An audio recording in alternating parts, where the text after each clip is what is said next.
오늘은 저희 팟캐스트 시작하기에 앞서 이번에 발생한 역대 최악의 산불로 고생하고 계시는 모든 분들께 위로의 말씀을 전해드리고자 합니다. 또한 이번 산불로 인해 안타깝게 돌아가신 분들도 발생하였는데요. 진심으로 조의를 표하며 추모하는 마음도 함께 전해드립니다. 어서 빨리 산불이 진화되어 더 이상 큰 피해가 없었으면 좋겠고, 현재 고통받고 계시는 분들의 힘든 시간이 끝났으면 좋겠습니다. 다시 한번 저희 골다방 크루 모두의 위로의 마음을 전해드리면서 오늘 저희 팟캐스트 시작하도록 하겠습니다. 오늘도 함께 해주시는 분들과 인사 나누도록 하겠습니다. 안녕하십니까? 안녕하십니까, 건호스입니다. 반갑습니다. 네, 반갑습니다. 안녕하세요. 2주 만에 돌아온 골다왕의 막내 브라이언입니다. 네, 2주 만에 돌아오셨고요. 예, 안녕하십니까. 청주 사는 계란 강윤입니다. 네, 강윤님까지 또 오랜만에 완전체가 또 모여주셨습니다. 간만에 주말에 수원축구가 없었는데요. 축협 덕분이죠. 다들 수원축구 없는 주말 어떻게 보내셨습니까? 저는 일단 야근을 자주 하다 보니까 운동을 하고 싶었는데 못해서 운동도 하고 좀 늦잠도 자고 영화도 좀 많이 보려고 해서 주말에 한 편씩 보고 그랬어요. 개인적으로 충전을 좀 많이 했습니다. 무슨 영화 보셨나요? 저 카페 소사이어티라는 영화 하나랑 그리고 최근에 넷플릭스에서 개봉한 거죠. 그 계시록이라고 어허. 네, 그 류준열 배우 나오는 거 2편 봤습니다. 좋습니다. 좀 에너지 충전 뿌잉뿌잉 하고 오셔서 얼굴도 뿌잉뿌잉해 보이네요, 지금. 면도를 안 해서 뿌잉뿌잉은 아닌 것 같은데? 면도를 좀 해야 될 것 같은데? 약간 시컴시컴이래, 시컴시컴. 네. 일부러 기르는 겁니까? 아니 뭐 그냥 이제 자연스러운 모습을 보여드리려고 2주 만에 왔으니까. 좋습니다. 네. 또 다음 분 어떻게 보내셨습니까? 국대 축구를 보니까 좀 많이 위안이 됐어요. 그런 위안과 함께 이 형편없는 경기력과 결과에 좀 암울하기도 했는데요.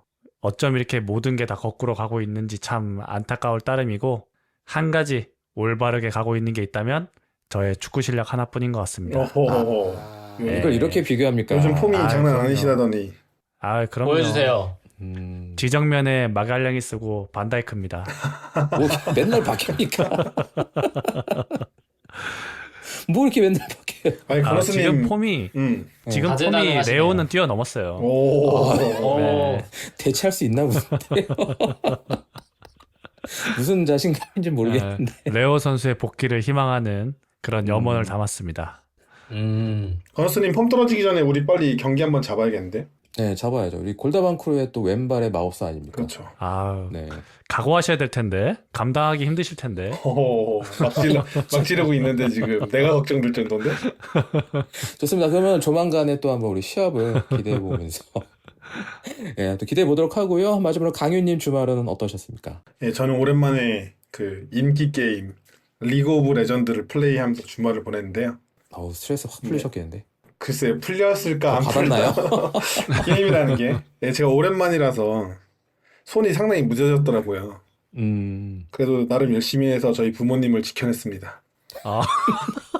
왜? 더 이상은 설명하지 않겠습니다. 이 못하면은 이제 그 패드립이 안보를 난무하는 여쭙기 곳이기 때문에. 때문에. 그 옛날에 그래요? 그래서 잘해야 그런 거구나. 되겠네. 그 프렘이었나요? 뛰던 2000년대 그 초중반에 뛰던 핀란드 골키퍼가 있습니다. 이름이 얀스 아니요? 켈레인가? 이름이 누구지? 안티 니엠이라고. 니엠이. 그 선수를 막 찾는 상황이 발생할 수도 있어서 그게 원래 그래요? 롤 게임상? 약간 그걸로 그게 문화인가 그걸로 보네. 유명해진 게임이죠. 나 안 해서 모르겠어. 네. 하나의 컬처죠, 그쵸? 그래요? 거기 또 디스코드로 활발하게 소통하면서 하기 때문에 이게 조금만 못하면 실시간으로 이 패드립이 난무하는. 근데 친구들끼리는 안 그런데 친구들끼리는 이제 그 채팅이 있어가지고 위험한 무서운 곳입니다. 곳이네요. 예. 페이커가 되기 위해는 험난한 곳이네요. 예. 페이커는 온리 원이죠. 페이커는 욕먹지 않죠. 그리고 이제 제가 지난 주말에 또 그 그 사촌 누나가 일본에서 저희 사촌 누나가 일본에 거주하고 있는데요. 네.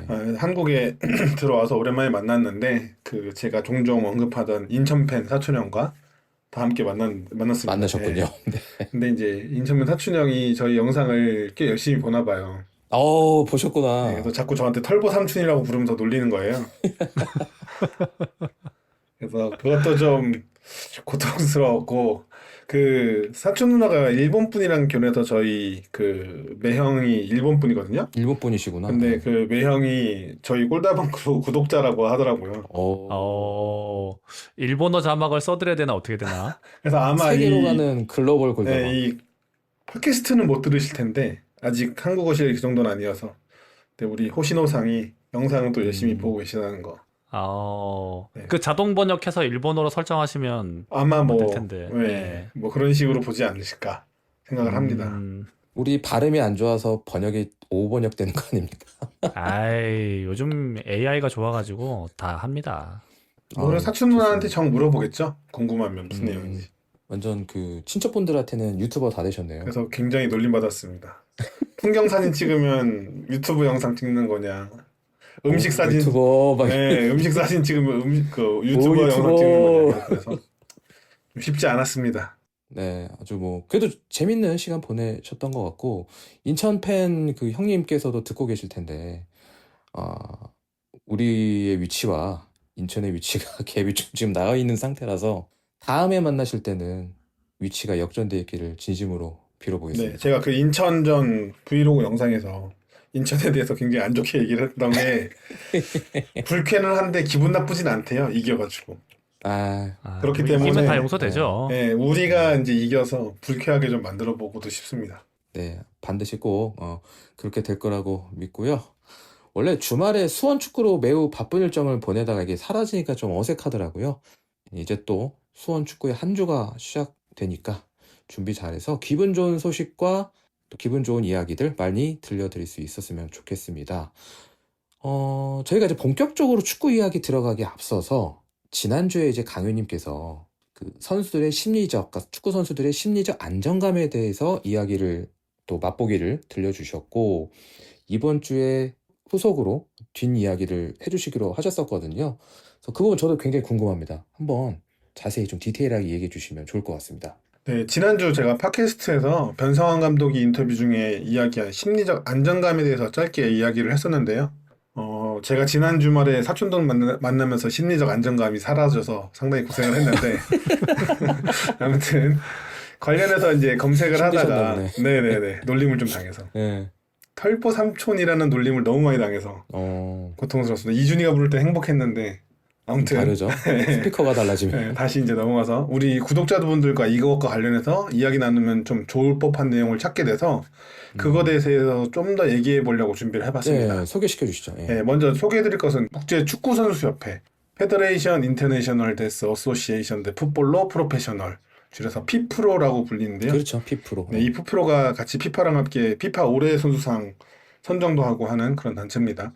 한국에는 이 산하단체로 선수협이 있죠. 염기훈 선수가 회장도 하기도 했고 지금 이근호 선수가 회장인 걸로 알고 있는데 네, 이 선수 권익보호기관에서 발표한 프로 선수들의 정신 건강에 관한 글이 있어서 이걸 먼저 일단 가져와 봤습니다. 좀 된 건데 2019년 10월에 발표된 내용이고 그 이전에 있었던 연구 결과들에 대해서 소개한 내용이에요. 요즘 이게 선수들의 정신건강 문제가 요즘에서 주목받고 있는데 연구는 그전서부터 이미 진행되어 있다는 내용인 거죠. 네. 이 내용에 따르면 2015년 활동 중인 프로 선수 중에 38% 정도가 우울증 증상을 보이고 있는 것으로 조사됐다고 하더라고요. 꽤나 높네요. 네.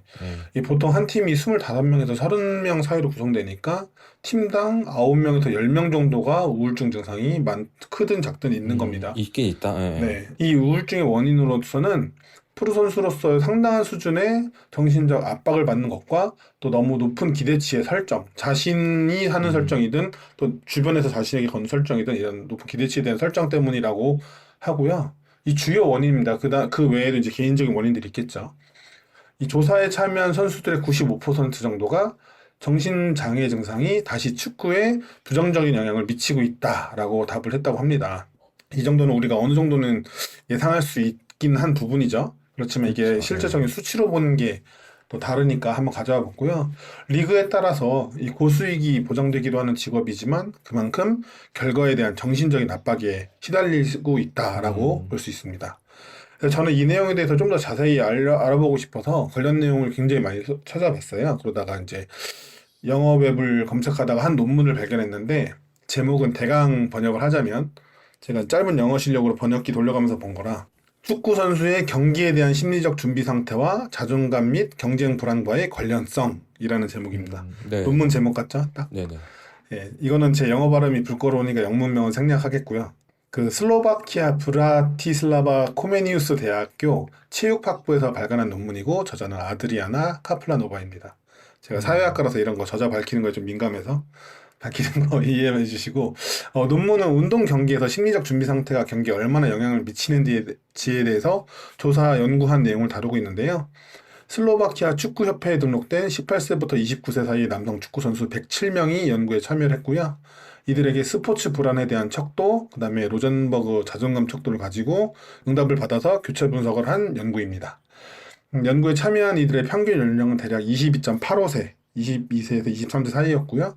평균 연령이, 그리고 평균 스포츠 경험 기간은 12년 정도입니다. 즉, 꽤 많이 경기에 참여한 젊은 선수들을 대상으로 한 연구죠. 너무 자세히 내용을 다루면 시간이 부족하기에 최대한 요약을 해서 말씀드리고요. 물론 제가 요약하는 과정에서의 오류가 있을 수 있음을 좀 먼저 밝힙니다. 네, 좋습니다. 네, 스포츠 불안 척도는 경기 중 선수의 불안 수준을 모니터링하는 척도입니다. 척도에서 먼저 설명드리면, 그리고 로젠버그 자존감 척도는 요건 나름 유명해서 들어보신 분들도 있을 텐데요. 리커드 유형의 4점 척도입니다. 그러니까 쉽게 말하면 매우 그렇다, 그렇다, 아니다, 매우 아니다로 응답하는 거고요. 질문은 보통 10가지인데요. 몇 가지만 말씀드리면 나는 다른 사람만큼 가치 있는 사람이다. 그거를 매우 그렇다부터 매우 아니다까지 4가지로 응답하는 거죠. 나는 좋은 장점을 많이 가지고 있다. 나는 행복한 사람이다 등의 10가지 질문이 있어서 이걸 가지고 4점 척도로 응답해서 그 응답의 총 합을 가지고 그 자존감 수준을 셀프 체크하는 그런 방식입니다. 그래서 로젠버그 척도로 자기 자존감, 그 선수의 자존감에 대해서 얘기를 하고, 그 다음에 아까 스포츠 불안 척도 한 걸 가지고 교차 분석을 한 거예요. 그랬을 때 어떤 결과가 나왔냐. 2가지 척도 모두 제가 느끼기엔 매우 엄밀한 연구는 또 아니라고 보이시긴 하는데, 요 결과 자체는 의미가 있기에 좀 소개를 해드립니다. 이 조사 결과에 따르면 실패에 대한 두려움과 지속적인 긴장은 근육 경직이나 복통을 동반하기도 하고, 이는 경기에서 선수의 플레이를 방해하는 중요한 요인이 될 수 있다라고 합니다. 또한 선수들의 자존감 수준은 일반적으로 환경의 긍정적 또는 부정적인 반응에 따라서 달라지고요. 주변 환경에. 이것이 당연하게도 경기에 영향을 미치는 것으로도 확인이 되었습니다. 스트레스 수준에 따라서는 선수가 연습하고 준비하는 과정에서는 일정 부분 도움이 될 수 있다라고 응답이 나왔지만 그것이 지나치게 되면 경기에서 보여지는 과정에서 오히려 역효과가 나고 있다라고도 나고 있다. 대답이었고요. 실패에 대한 불안감과 그에 따른 지나친 경쟁 상황, 즉 포지션 경쟁이 될 수도 있고 이 경쟁 상황이라는 게 혹은 내부적 팀끼리 그 순위 경쟁을 하는 이 경쟁 상황, 혹은 이제 실패에 대한 불안감이라 했죠. 출전해서 실수하거나 그런 것에 대한 불안감이 경기에 악영향을 미치고 전술적인 역할을 함에 있어서 주의를 흐트러뜨릴 수도 있다라고 대답이 나왔어요. 이것을 정리해보자면 경기에서의 불안을 줄이고 선수의 자존감을 높이는 것이 긍정적인 경기 결과를 가져오기에 더 좋다라고 이렇게 해석할 수 있는 거죠. 부정적인 내용을 뒤돌려 보면 제가 지난주에 말씀드렸던 심리적 안정감과 연결을 시키자면 훈련이나 경기에서 도전적인 플레이를 하거나 실수에 대해서 비난받지 않고 또 결과에 대해서 부정적인 반응을 얻지 않는 상태에서 선수들은 심리적 안정감을 얻을 수 있고 이런 심리적인 안정감을 얻을수록 경기에서는 오히려 더 긍정적인 영향을 받아서 일어난다라는 거죠. 쉽게 이해할 수 있는 내용이지만 또 이게 프로 선수로서 심리적 압박감이 크고 그것이 정신건강의 문제로 연결되면 결국 결과에 악영향을 미칠 수 있다는 것이 좀 더 객관적인 연구로 증명됐다는 것에 의미가 있어서 이 연구를 좀 소개해보고 싶어졌습니다. 이 결과는 또 우리가 선수와 코칭 스태프들을 어떻게 이해하고 그들에게 요구를 할 게 있으면 어떻게 요구해야 될지에 대한 고민으로도 좀 이어질 수 있을 것 같아요.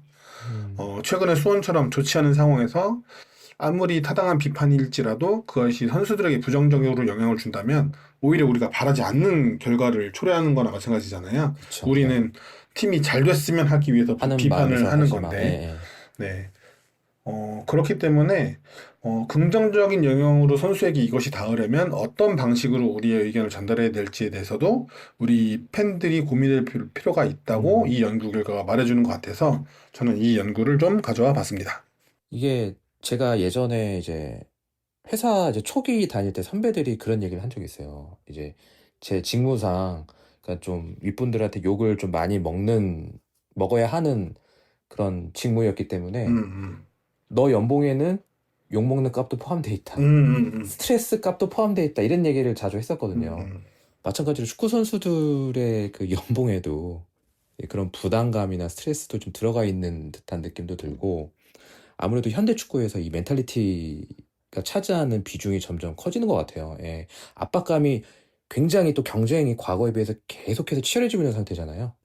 그래서 그거를 잘 관리하는 것도 팀적으로 뭐 코칭 스태프가 됐든 이거를 선수단에게 잘 관리하는 것도 이제는 하나의 주요 이런 관리 영역이지 않을까 좀 그런 생각도 들게 하는 이 강유님의 설명이었던 것 같습니다. 네, 하나만 덧붙이자면 저도 지난주에 우리 건어스님이 잘 얘기해 주신 대로 그 수원이라는 팀에서 뛸 선수가 이 수원이기에 받는 압박감을 견뎌내지 못할 정도라면 저는 수원에 있을 자격이 없다라는 이야기는 굉장히 크게 동의를 합니다. 그런데 이제 한편으로는 아까 말씀드린 대로 팀이 저조할 때 우리는 팀이 다시 반등하기를 원하면서 비판을 보내잖아요. 그렇죠. 이것을 과연 우리가 어떻게 표현해야 될 것인가 반복하지만 그것을 좀 고민해 볼 필요는 있겠다라는 그런 생각이 들더라고요. 뭐 여담이지만 선수들한테 DM으로 욕은 안 보냈으면 좋겠어요. 직접적으로 그렇게는. 그러니까 요즘에 너무 그런 게 심하다 보니까 미디어의 비판보다는 오히려 그런 팬들에게서 받는 비판 때문에 이제 심리적인 안정감을 못 느끼는 그런 선수들이 많을 거라고 생각해요. 그래서 이 얘기를 들으면서도 역시나 퍼거슨 감독의 명언이 맞았다. 역시 퍼거슨 감독은 대단한 분이다. 예, 그런 생각을 하게 되네요. 그래놓고 골다방크루 인스타는 개설하셨죠? 예. 우리는 선수가 아니잖아요. 선수가 아니니까요. 아, 우린 선수가 아니도 괜찮구나. 예, 그럼요. 저희가 욕 안 하면 되죠, 뭐. 그럼요. 그러니까 SNS라는 게 이제 활발해지면서 선수들과 일반 개인 팬이 이렇게 접촉할 수 있는 그 굉장히 잦아질 수 있고 또 가까워졌잖아요. 그러니까 아마 그런 부분에서는 팬들 입장에서도 어느 정도의 그런 선을 지켰으면 좋겠다는 생각도 들게 되는 것 같아요. 작년에 뮬리치한테 너무했나? 사람들이 그래서 많이 봤을 것 같은데. 그 인스타 댓글창 막아놓은 선수들도 많잖아요.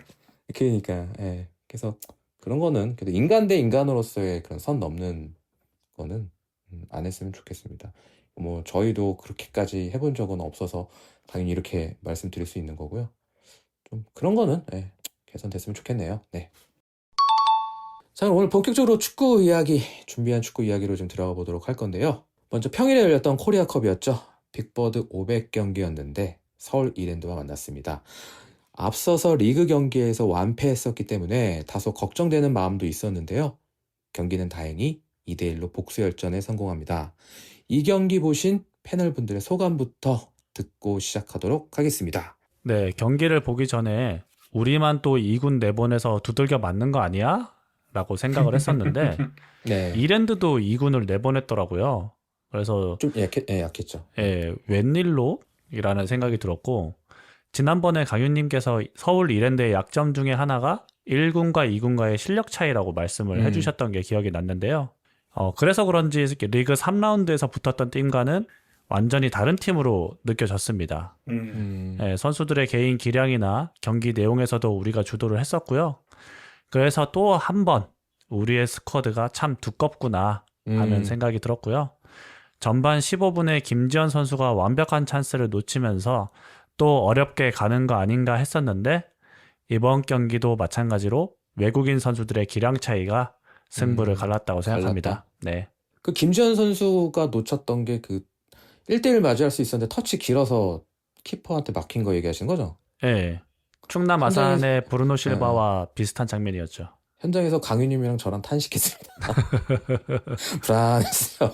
이게 터치가 긴 게 아니고 그랬나? 네. 이제 머뭇거리다가 타이밍을 놓친 거예요. 아, 그런 거예요? 네. 하여튼 저희는 탄식이 길었던 걸로. 그 노벨 문학상 수상자 조지 버나드 쇼의 묘비에 있는 묘비명으로 알것 같아. 유명하죠. 우물쭈물하다 내 이럴 줄 알았지. 내 이럴 줄 알았다. 고민하지 말고 때려야 돼요. 맞아요. 그렇죠. 네. 또 심리적 브라이언님, 안전감이 부족했기 때문에. 맞습니다. 예, 맞습니다. 심리적 안정감을 빨리 회복하셔가지고. 예, 브라이언님은 소감이 어떠셨습니까? 저는 그 변성환의 4-2-3-1이 경기에서 아주 잘 통했다고 보고, 다만 상대 선수와 실력 차이가 나는 거는 사실이었던 것 같아요. 그래서 더욱 확실한 증명이 리그에서 필요하다고 보이고, 코리아컵에서는 좋은 경기력을 보여줬다고 생각합니다. 요약하면 아직 배고프다네요. 그쵸. 더욱더 리그에서 음. 증명을 해야 한다고 생각합니다. 아직 더 증명해야 될 부분이 남았다 하는 소감을 들려주셨고요. 많은 의미가 있었던 경기라고 생각을 하는데요. 작년부터 지속되어 온 이랜드 상대로의 연패를 드디어 끊었고요. 또 토너먼트에서 탈락시켰기 때문에 그것이 또 아주 기분 좋은 복수였습니다. 근데 시즌 초반이지만 또 아직 경기 많이 모습을 보이지 못했던 선수들도 꽤 준수한 활약을 해줘서 그것도 아까 말씀드린 대로 우리의 스쿼드 두께를 느낄 수 있어서 좋았는데요. 그렇지만 또 이랜드의 라인업을 생각하면 좀 더 시원하게 이긴 경기였어야 하지 않나 라는 생각도 좀 듭니다. 맞아, 한 3대0 정도는 됐어야 되지 않았을까. 맞아요. 네, 그런 생각을 해봤고요. 이날 경기가 우리 수원이 빅버드에서 치른 500번째 경기였습니다. 좀 기분이 어떠셨습니까? 예, 일단 수원 월드컵 경기장, 우리의 홈인 빅버드의 역사에 대해서 좀 찾아봤는데요. 뭐 다들 아시다시피 빅버드는 2002년 한일 월드컵을 치르기 위해 만들어진 우리나라에서 두 번째로 큰 축구 전용 구장입니다. 개장일은 2001년 5월 13일이고요. 한 가지 재밌는 점은 한일 월드컵을 위해 만들어진 경기장인데 이 2002년 한일 월드컵 당시에 우리나라가 빅버드에서 경기한 적은 없었습니다. 맞아요. 예. 어쨌든 그 수원을 연고지로 하고 있는 수원 삼성도 2001년부터 빅버드를 홈구장으로 사용했는데요. 첫 경기는 2001년 8월 19일 울산과의 경기였는데 2대2로 비겼었고요. 첫 승리는 2001년 9월 9일 매북과의 경기였고 3대1로 승리했습니다. 예, 제가 2001년 8월 19일 날 첫 경기를 치르고 500번째 경기까지 치른 게 한 24년 정도 걸렸잖아요. 그러네요. 약 24년 정도 걸렸는데 1000번째 경기는 빠르면 손자 손녀와도 올 수 있겠다. 이런 맞아요. 생각이 들었고요. 지성이 힘내라. 환갑이 넘습니다. 네. 그러니까요. 그러니까 뭔가 대단한 경기를 500번째가 대단한 경기였는데 그 대단한 경기 그리고 그 역사 현장에 있지 못했던 게 되게 좀 아쉽게 느껴졌었고요. 제가 원래 이런 기념일 같은 거에 전혀 관심이 없는 사람이거든요. 그렇죠. 관심 없죠. 저는 제 생일도 별로 그렇게 중요한 날이라고 생각하지 않는 사람이기 때문에 뭐 그런 기념일 같은 거 크게 신경 쓰지 않는 사람인데 근데 이제 그 직관기를 보면서 되게 오랜 기간 동안 좋아했던 팀과의 추억에 이 마침표가 아닌 약간 쉼표를 찍는 것 같은 그런 순간이지 않았을까라는 느낌을 받았고요. 이 팀이 없어지지 않는 한 1000번째 경기는 꼭 함께 해야 되겠다. 이런 생각이 들었습니다. 그때까지 건강하셔야 됩니다. 그러니까요. 건강하죠. 무병장수 하셔야 됩니다.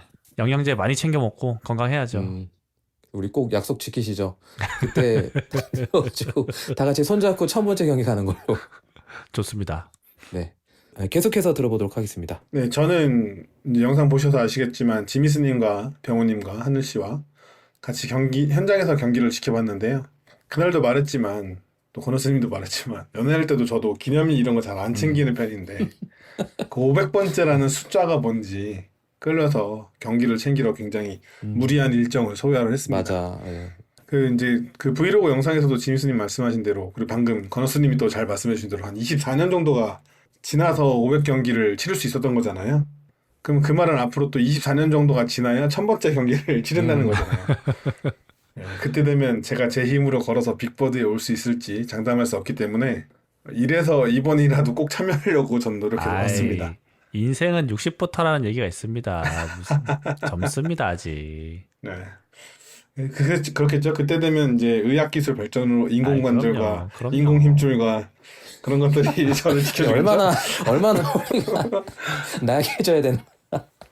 뭐 하여튼 근데 이제 정말 아쉬웠던 거는 이 대단한 날을 기념해서 여러 가지 행사가 있었어야 되는데 그리고 더 많은 분들이 또 기념하기 위해서 왔어야 되는데 외압에 의해 우리의 뜻과 무관하게 우리의 날을 망친 것 같아서 좀 아쉬웠습니다.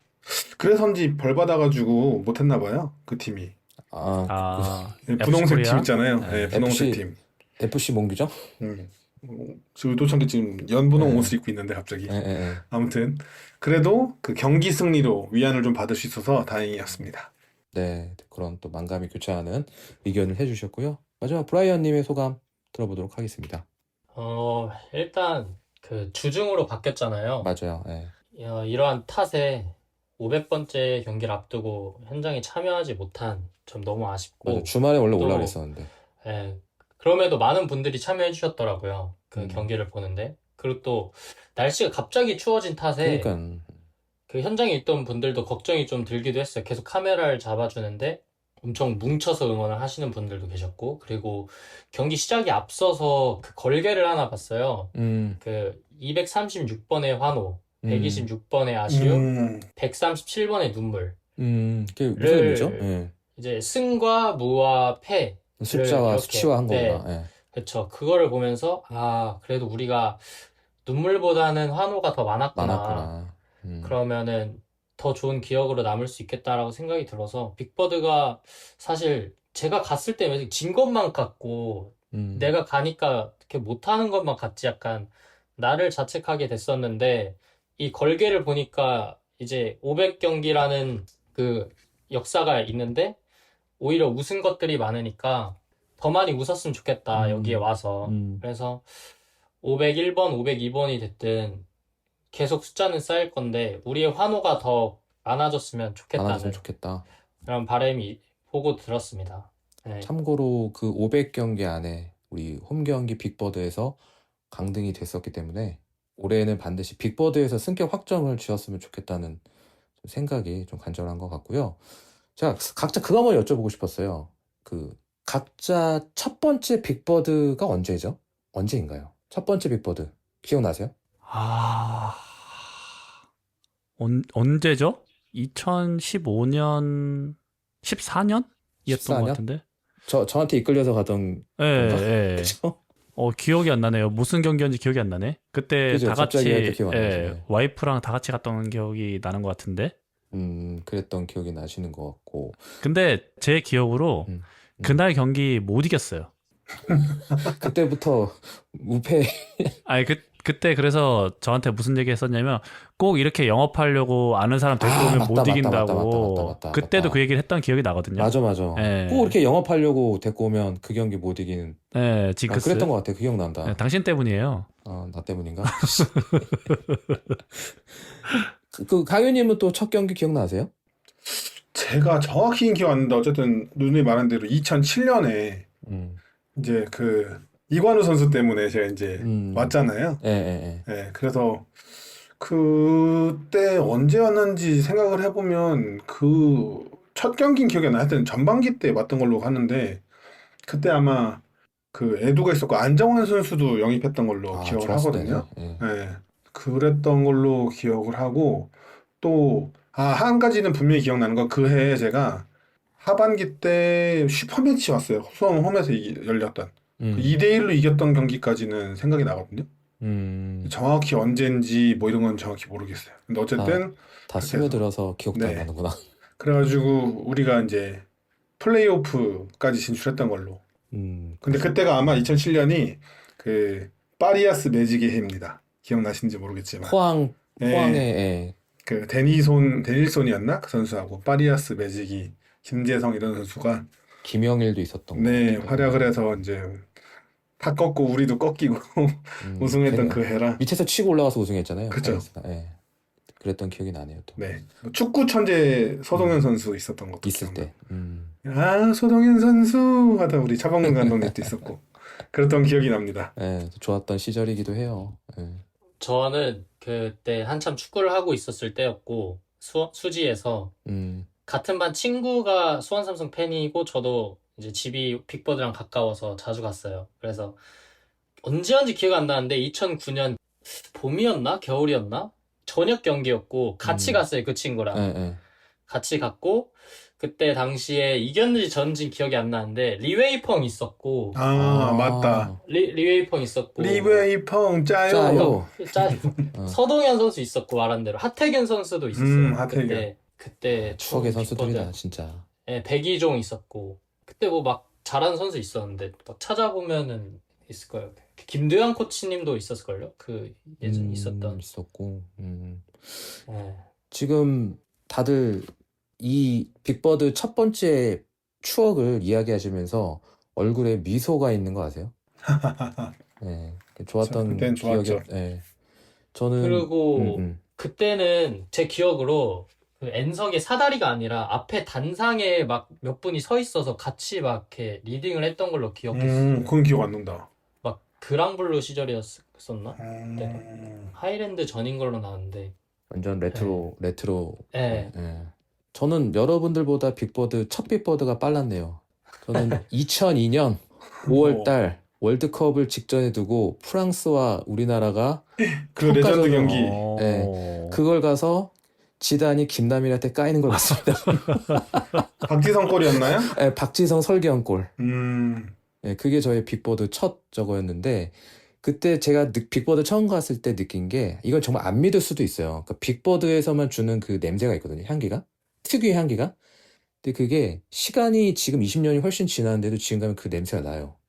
저만 느낄 수 있는 걸 수도 있는데, 뭐, 닭꼬치 냄새가 아니라, 축구장이 주는, 정말로. 닭강정 아닌가요? 아니, 담배 냄새죠? 그 주차장에서 들어가다 보면. 그런가? 그 N석을 확 들어가면은 느껴지는 이게 추억이 가미돼서 그런 걸 수도 있는데, 그렇죠, 그렇죠. 예, 그 냄새가 있어서 저는 늘 빅버드 갈 때마다 20년 전처럼 설렙니다. 그래서, 예. 그래서 우리가 무슨 영욕의 역사가 다 들어가 있으니까 앞으로의 경기는 아까 세미님 말씀처럼 좋은 기억이 더 많았으면 좋겠습니다. 또 서울 이랜드 서포터 쪽에서 빅버드 500번째 축하한다는 걸개가 올라왔더라고요. 좀 의외였어요, 저는 솔직히. 그 축하 걸개 밑에 내 휴가를 왜 축협 니들 마음대로 쓰냐 약간 이런 그 비슷한 맞아. 걸개 있었잖아요. 예, 예. 저는 그게 약간 조롱성인 줄 알고. 네. 우리를 조롱하는 줄 알고. 네, 그래서 500번째 경기 축하한다는 걸개도 약간 그 비꼬는 것처럼 보이더라고요. 처음에 그렇게 느끼셨구나. 네, 그래서 저희가 이제 그 인스타에 왜 니네 축협 때문에 내 휴가를 이제 내가 쓰고 싶을 때 못 쓰고 너네 때문에 쓴다 약간 이거를 비꼰 거라고 생각을 했었거든요. 그 걸개 자체가. 네, 그래서 좀 되게 그렇게 느낄 수도 있었겠구나. 네, 그래서 저놈들이 저런 것도 조롱하는구나 이제 그렇게 생각을 했었는데 제가 오해한 거였었고 축협의 행태를 같이 비난해 주시는 비난한 거죠. 거였는데 예. 제가 잘못 생각한 거라서 이 자리를 빌어서 진심으로 사과의 말씀을 드리고요. 500번째 경기 축하해 주셔서 너무 감사드리고 또 승리도 안겨주셔서 또 한번 감사드립니다. 매우 감사드립니다. 네. 네. 그죠? 네. 저는 이런 좋은 걸개를 주고받은 걸 생각하면 먼저 포항 스틸러스가 좀 떠올라요. 우리가 수포 동맹하면서 서로 안 좋은 일 있을 때 이렇게 위로도 해주고 그랬는데 이 당분간 만날 수 없어서 좀 슬프기도 하고요. 이런 걸개 문화는 한국만의 좀 특별한 문화라고도 생각이 듭니다. 어떤 의사 표현을 서포터즈가 걸개로 하는 거예요. 특히나 그 K리그. 특히 K리그. 그리고 이제 우리 팀이 그 중에서도 좀 앞서 있다고 생각하는데 그 서울 리렌지 서포터즈들 중에서 팟캐스트 방송 진행하시는 서울이 빛나는 밤인가요? 네, 그럴 거예요. 네, 서빛밤이라고. 네. 그래서 이런 멋진 걸개를 준비해줘서 매우 고맙게 느껴졌습니다. 이 서로 비꼬고 놀리는 게 원래는 이 씬의 문법이잖아요. 그렇죠. 네, 그렇지만 롤 같은 거겠죠? 네. 근데 이제 서로 축하할 때는 이런 훈훈한 장면을 연출하는 것도 참 보기가 좋더라고요. 그래서 우리도 이랜드가 좋은 날 맞이할 때 방문하게 되면 꼭 보답을 했으면 좋겠다는 생각을 했습니다. 네, 아주 좋은 의견이셨고요.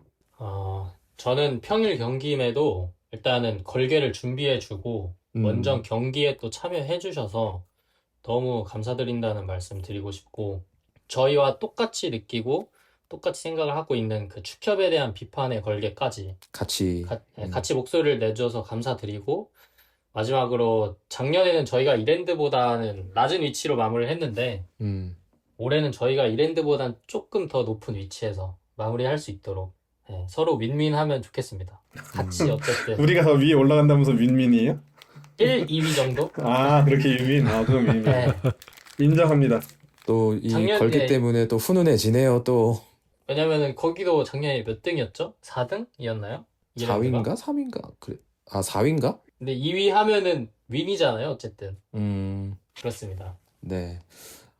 예전에 그 포항에 그 이재민인가? 발생했을 때 태풍으로 인해서 네네네네. 이재민 네. 발생했을 때 그 이제 원래 포항 홈에서 썼어야 되는데 우리 홈에서 네, 했었죠. 스틸야드를 쓸 수 없는 상황에서 이제 빅보드에서 쓰면서 이제 그게 고맙다는 식의 이제 포항에서 메시지도 주셨고 수원 구호도 외쳐 주셨던 걸로 좀 기억하거든요. 의례적으로. 그래서 그런 것도 생각이 났고 또 이게 축구에서만 또 느낄 수 있는 이런 훈훈함 아니겠습니까? 예, 그래서 상당히 기분 좋게 시작할 수 있었던 것 같습니다. 좀 이제 경기로 들어가서 또 경기는 또 이겨야 하기 때문에 경기로 들어가서 선발 라인업을 보면 양팀 어느 정도 로테이션을 돌린 것 같은데 그래도 우리가 스쿼드가 두텁다고 느껴졌던 게 우린 한 1.5군 정도는 되어 보였거든요. 반면 서울 이랜드 힘을 너무 뺀 거 아닌가 그런 생각도 들었습니다. 도균이 형이 이걸 던진 건지 각 팀의 선발 라인업에 대한 의견을 들어보고 싶은데요. 확실한 건 눈에 띄게도 체급 차이가 일단 보였던 것 같아요. 라인업의 네임밸류로 비교를 했을 때 이랜드는 2군이었고 우리도 2군으로 좀 더 나올 줄 알았는데 제가 느낀 걸로는 좀 1.3군? 1.5군도 아니고 1.3군. 왜냐면은 이게 왜 3군이라 했냐면 1.3군이라 했냐면 당장 리그전에 나올 수도 있는 구성원들이 꽤나 많이 들어있다 생각을 그것도 했어요. 그래요. 예.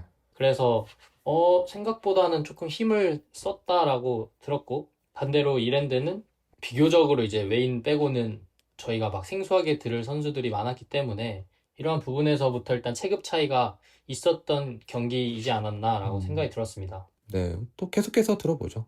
네, 저도 비슷한데요. 서울 이랜드가 지난 3라운드와 비교하면 차승현 선수를 제외하고 전원 로테이션을 돌렸거든요. 물론 이제 주장으로 나왔던 최광훈 선수는 뭐 후보라고 하기엔 좀 뭐하니까 최광훈 선수 제외하면 그리고 우리도 김정훈 골키퍼를 제외하면은 전원 로테이션을 돌렸습니다. 근데 이제 브라이언님 말씀하신 대로 우리의 스타팅 라인업에 있었던 뭐 김지현, 김지호, 파울리뇨, 홍원진, 김상준, 권한규, 이기재 뭐 물론 이기재 선수는 징계로 인해서 선발 경기로 나온 거지만요.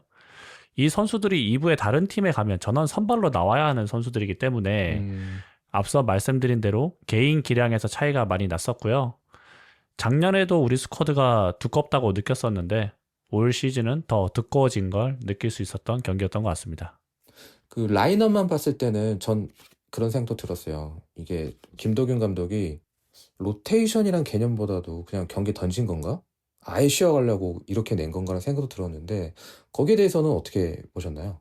그래도 후반에 용병 선수 기용하면서 득점도 노리고 어쨌든 경기도 가져가려고 한 거 보면 저는 반반이라고 봐요. 왜냐면 지금 이랜드의 주전 수비수들이 김호규 선수 빼놓고 거의 줄부상인 걸로 알고 있거든요. 그러니까 쉼이 필요했다. 네, 그렇기 때문에 뭐 경기 못 나오는 선수들이 당연히 나온 것 포함 또 나올 수 있는 선수들이 별로 없던 것도 있다. 그것도 있고. 네, 그리고 미드필더인 박창환과 서재민 같은 경우는 작년에도 말했지만 굉장히 하드워커인 선수들이에요. 이런 선수들에게는 꼭 이럴 때 쉼이 꼭 필요하기 때문에 이런 것도 좀 챙겨주지 않았나라고 생각이 들었습니다. 이거는 웃자고 하는 얘기인데 전반에 이 멤버를 내놓고도 골을 안 먹었네. 그러니까요. 해볼만 하네 하고 후반전에 실점 당하자마자 좀 강공으로 나서지 않았나 생각도 웃자고 한 소리지만 그랬던 경기였던 것 같습니다. 이어서 또 다시 들어가서 수원이 이제 그동안 김도균 감독한테 매우 약했는데 이날 경기를 보셨을 때 이랜드는 어떤 전략을 들고 나왔고 우리 수원은 어떤 모습을 보였다고 생각하십니까? 특히 지난 만남과 달라진 점이 있었을까요? 이번 경기도 우리가 늘 아쉽게 경기를 마무리하던 시나리오 그 세임 올드 스토리가 반복될 뻔했는데요. 초반에 말씀하셨던 대로 전방 압박으로 초반에 좋은 찬스를 만들지만 우물쭈물하다가 이렇게 되고 무위로 돌아가고 이후 위기를 맞는 아주 지겨운 이야기 말입니다. 패턴이 됐죠. 또. 네, 하지만 그래도 이번엔 달랐습니다. 서울 이랜드는 지난 K리그 2 3라운드 우리와의 경기에서부터 계속 3백을 사용하고 있어요. 그전 두 경기는 4백을 사용하다가 그래서 이날도 3백을 기본으로 나섰는데요. 그래도 경기를 보면서 이랜드 선수들이 모두 훈련이 꽤 잘 되어 있구나를 좀 느낄 수 있었던 게 저는 1.8군에 용병 2명 투입됐으니까 1.8군에 가깝게 출전했다라고 보는데 예, 이렇게 출전을 있는 경기에서도 세밀함 자체는 좀 떨어지지만 전술적으로는 준비한 모습이 보여졌다라고 느꼈기 때문입니다. 리그 경기 때와 같이 수비적으로 내려서 있었지만 공격 시에는 적극적으로 다수의 선수가 공격에 가담하면서 위협적인 상황도 연출했었고요. 또 역시나 측면을 적극적으로 활용하는 모습도 보여줬습니다. 수원은 기본적인 형태나 경기 방식을 리그와 마찬가지로 이랜드처럼 마찬가지로 사용했는데요. 리그 경기에서 모습을 보기 힘들었던 선수들이 상당수 포함되어 있지만 전방에서 압박을 하거나 측면을 주로 활용하는 등의 경기 방식도 역시 수원도 같은 형태를 취했습니다. 네네. 조금 다른 점이 있다면 선수의 변화로 인한 것인데요. 우측 풀백으로 이건희 선수가 출전하면서 기존 정동현 선수와는 다르게 터치라인을 따라 직선적으로 활약하는 모습을 좀 보여줬는데 보여줬고, 예. 네, 사이드를 활용하는 데 있어서는 이건희와 같은 움직임도 꽤 좋아 보인다라는 느낌도 받았습니다. 그리고 또 제가 늘 강조하는 드디어 선제골. 또 제 골. 네, 선제골이 터지면 우리가 얼마나 쉽게 경기를 할 수 있는지도 이번 경기에서 보여줬다라고 생각을 합니다. 맞아요. 여유 있게 끌고 갔죠. 네. 커너스님은 어떻게 보셨습니까? 네, 저는 양 팀 다 지난 3라운드와 동일한 전술을 사용한 걸로 보여졌었고요. 큰 변화는 없이 나왔다는 예. 얘기죠. 네. 네, 다만 그걸 수행하는 선수들의 능력에서 차이가 났었다라고 봤고, 예, 강윤님 잘 말씀해주신 대로 이랜드는 후방에 3백을 세우면서 빌드업을 진행했고, 수원은 동일하게 4-2-4 형태로 압박을 가했는데요. 이랜드는 후방에서 몇 차례 수원의 압박을 풀고 나오긴 했지만 전방에서의 세밀함이 떨어졌고, 우리도 높은 위치에서 압박을 수행했지만 주전 선수들이 수행했던 압박과는 좀 달리 세밀함이 떨어졌습니다. 네. 하지만 앞서 말씀드린 대로 기본적인 선수들의 기량 차이가 있었기 때문에 우리에게 위협적인 장면은 별로 없었고요. 에울레르와 서재민이 얼마나 잘하는 선수였는지 개인적으로 좀 느낄 수 있었던 경기였던 것 같습니다. 그렇습니다. 아무래도 이 경기 그동안 못 나왔던 선수들 혹은 또 신인 선수들이 대거 나왔었는데 오늘은 이 선수들 활약상을 중심으로 좀 이야기를 해보고 싶은데요. 먼저 오랜만에 김지호 선수가 나왔습니다. 첫 경기이지 않을까 싶거든요. 이번 시즌.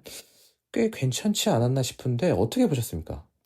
김지호 선수의 움직임이 저는 돋보였다고 보고 이 선수가 원래도 움직임이 좋은데 그 전반 시작하자마자 첫 터치가 라인 브레이킹으로 들어간 걸로 기억이 나요. 근데 그 업사이드였지만 그래서 오랜만에 나온 선수치고 적극적인 모습과 라인 브레이킹을 보여주었고 다만 그 전반전 추가 시간 1분 줬을 때도 좋은 터치긴 했는데 살짝 터치가 길어서 잘렸어요.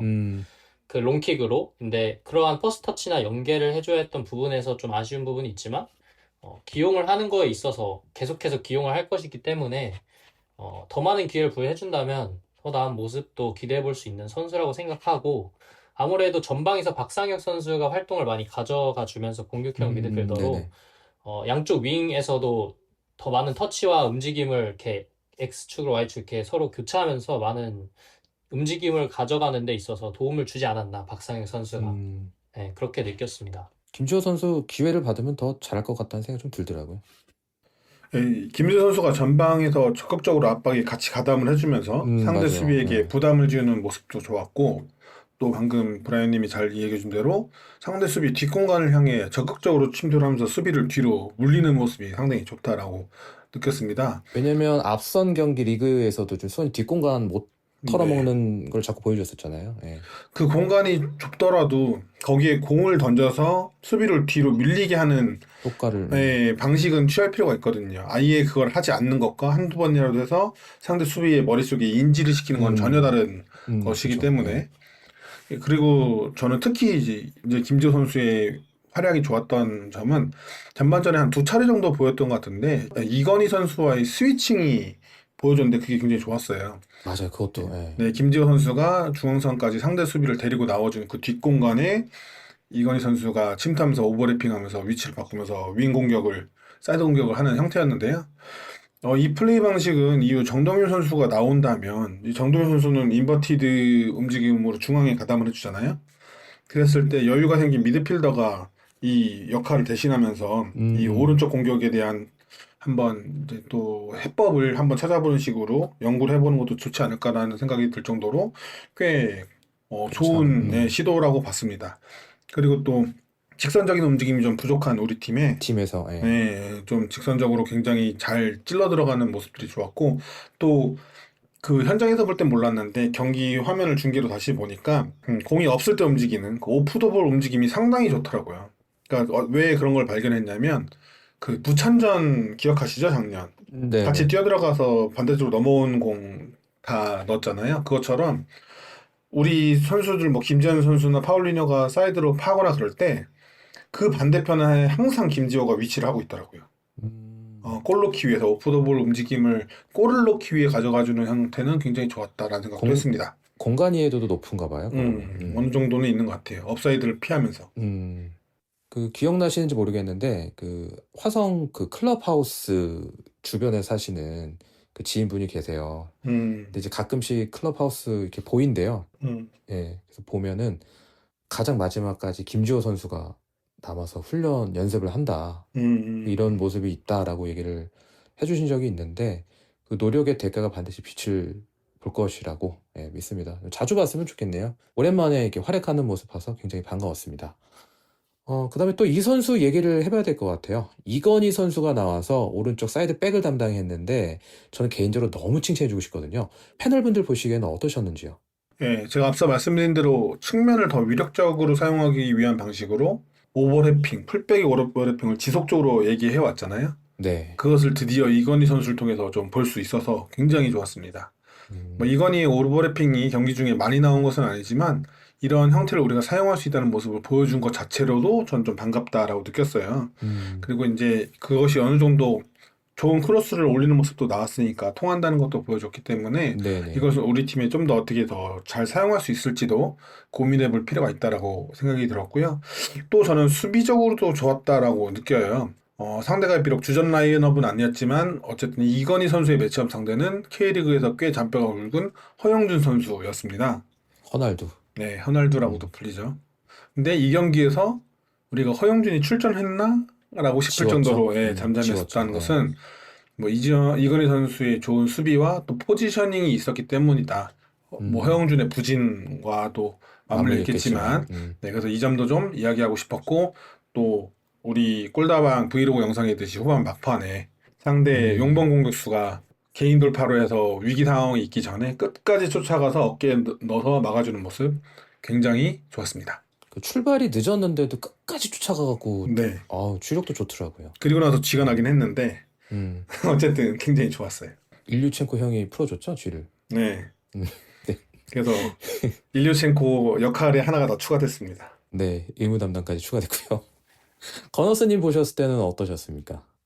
저는 좀 냉정하게 평가를 좀 하고 싶은데요. 네, 냉정한 평가를 들려주세요. 네, 이건희 선수는 그 저돌적이면서도 활동량이 많고 하드워커라고도 하죠.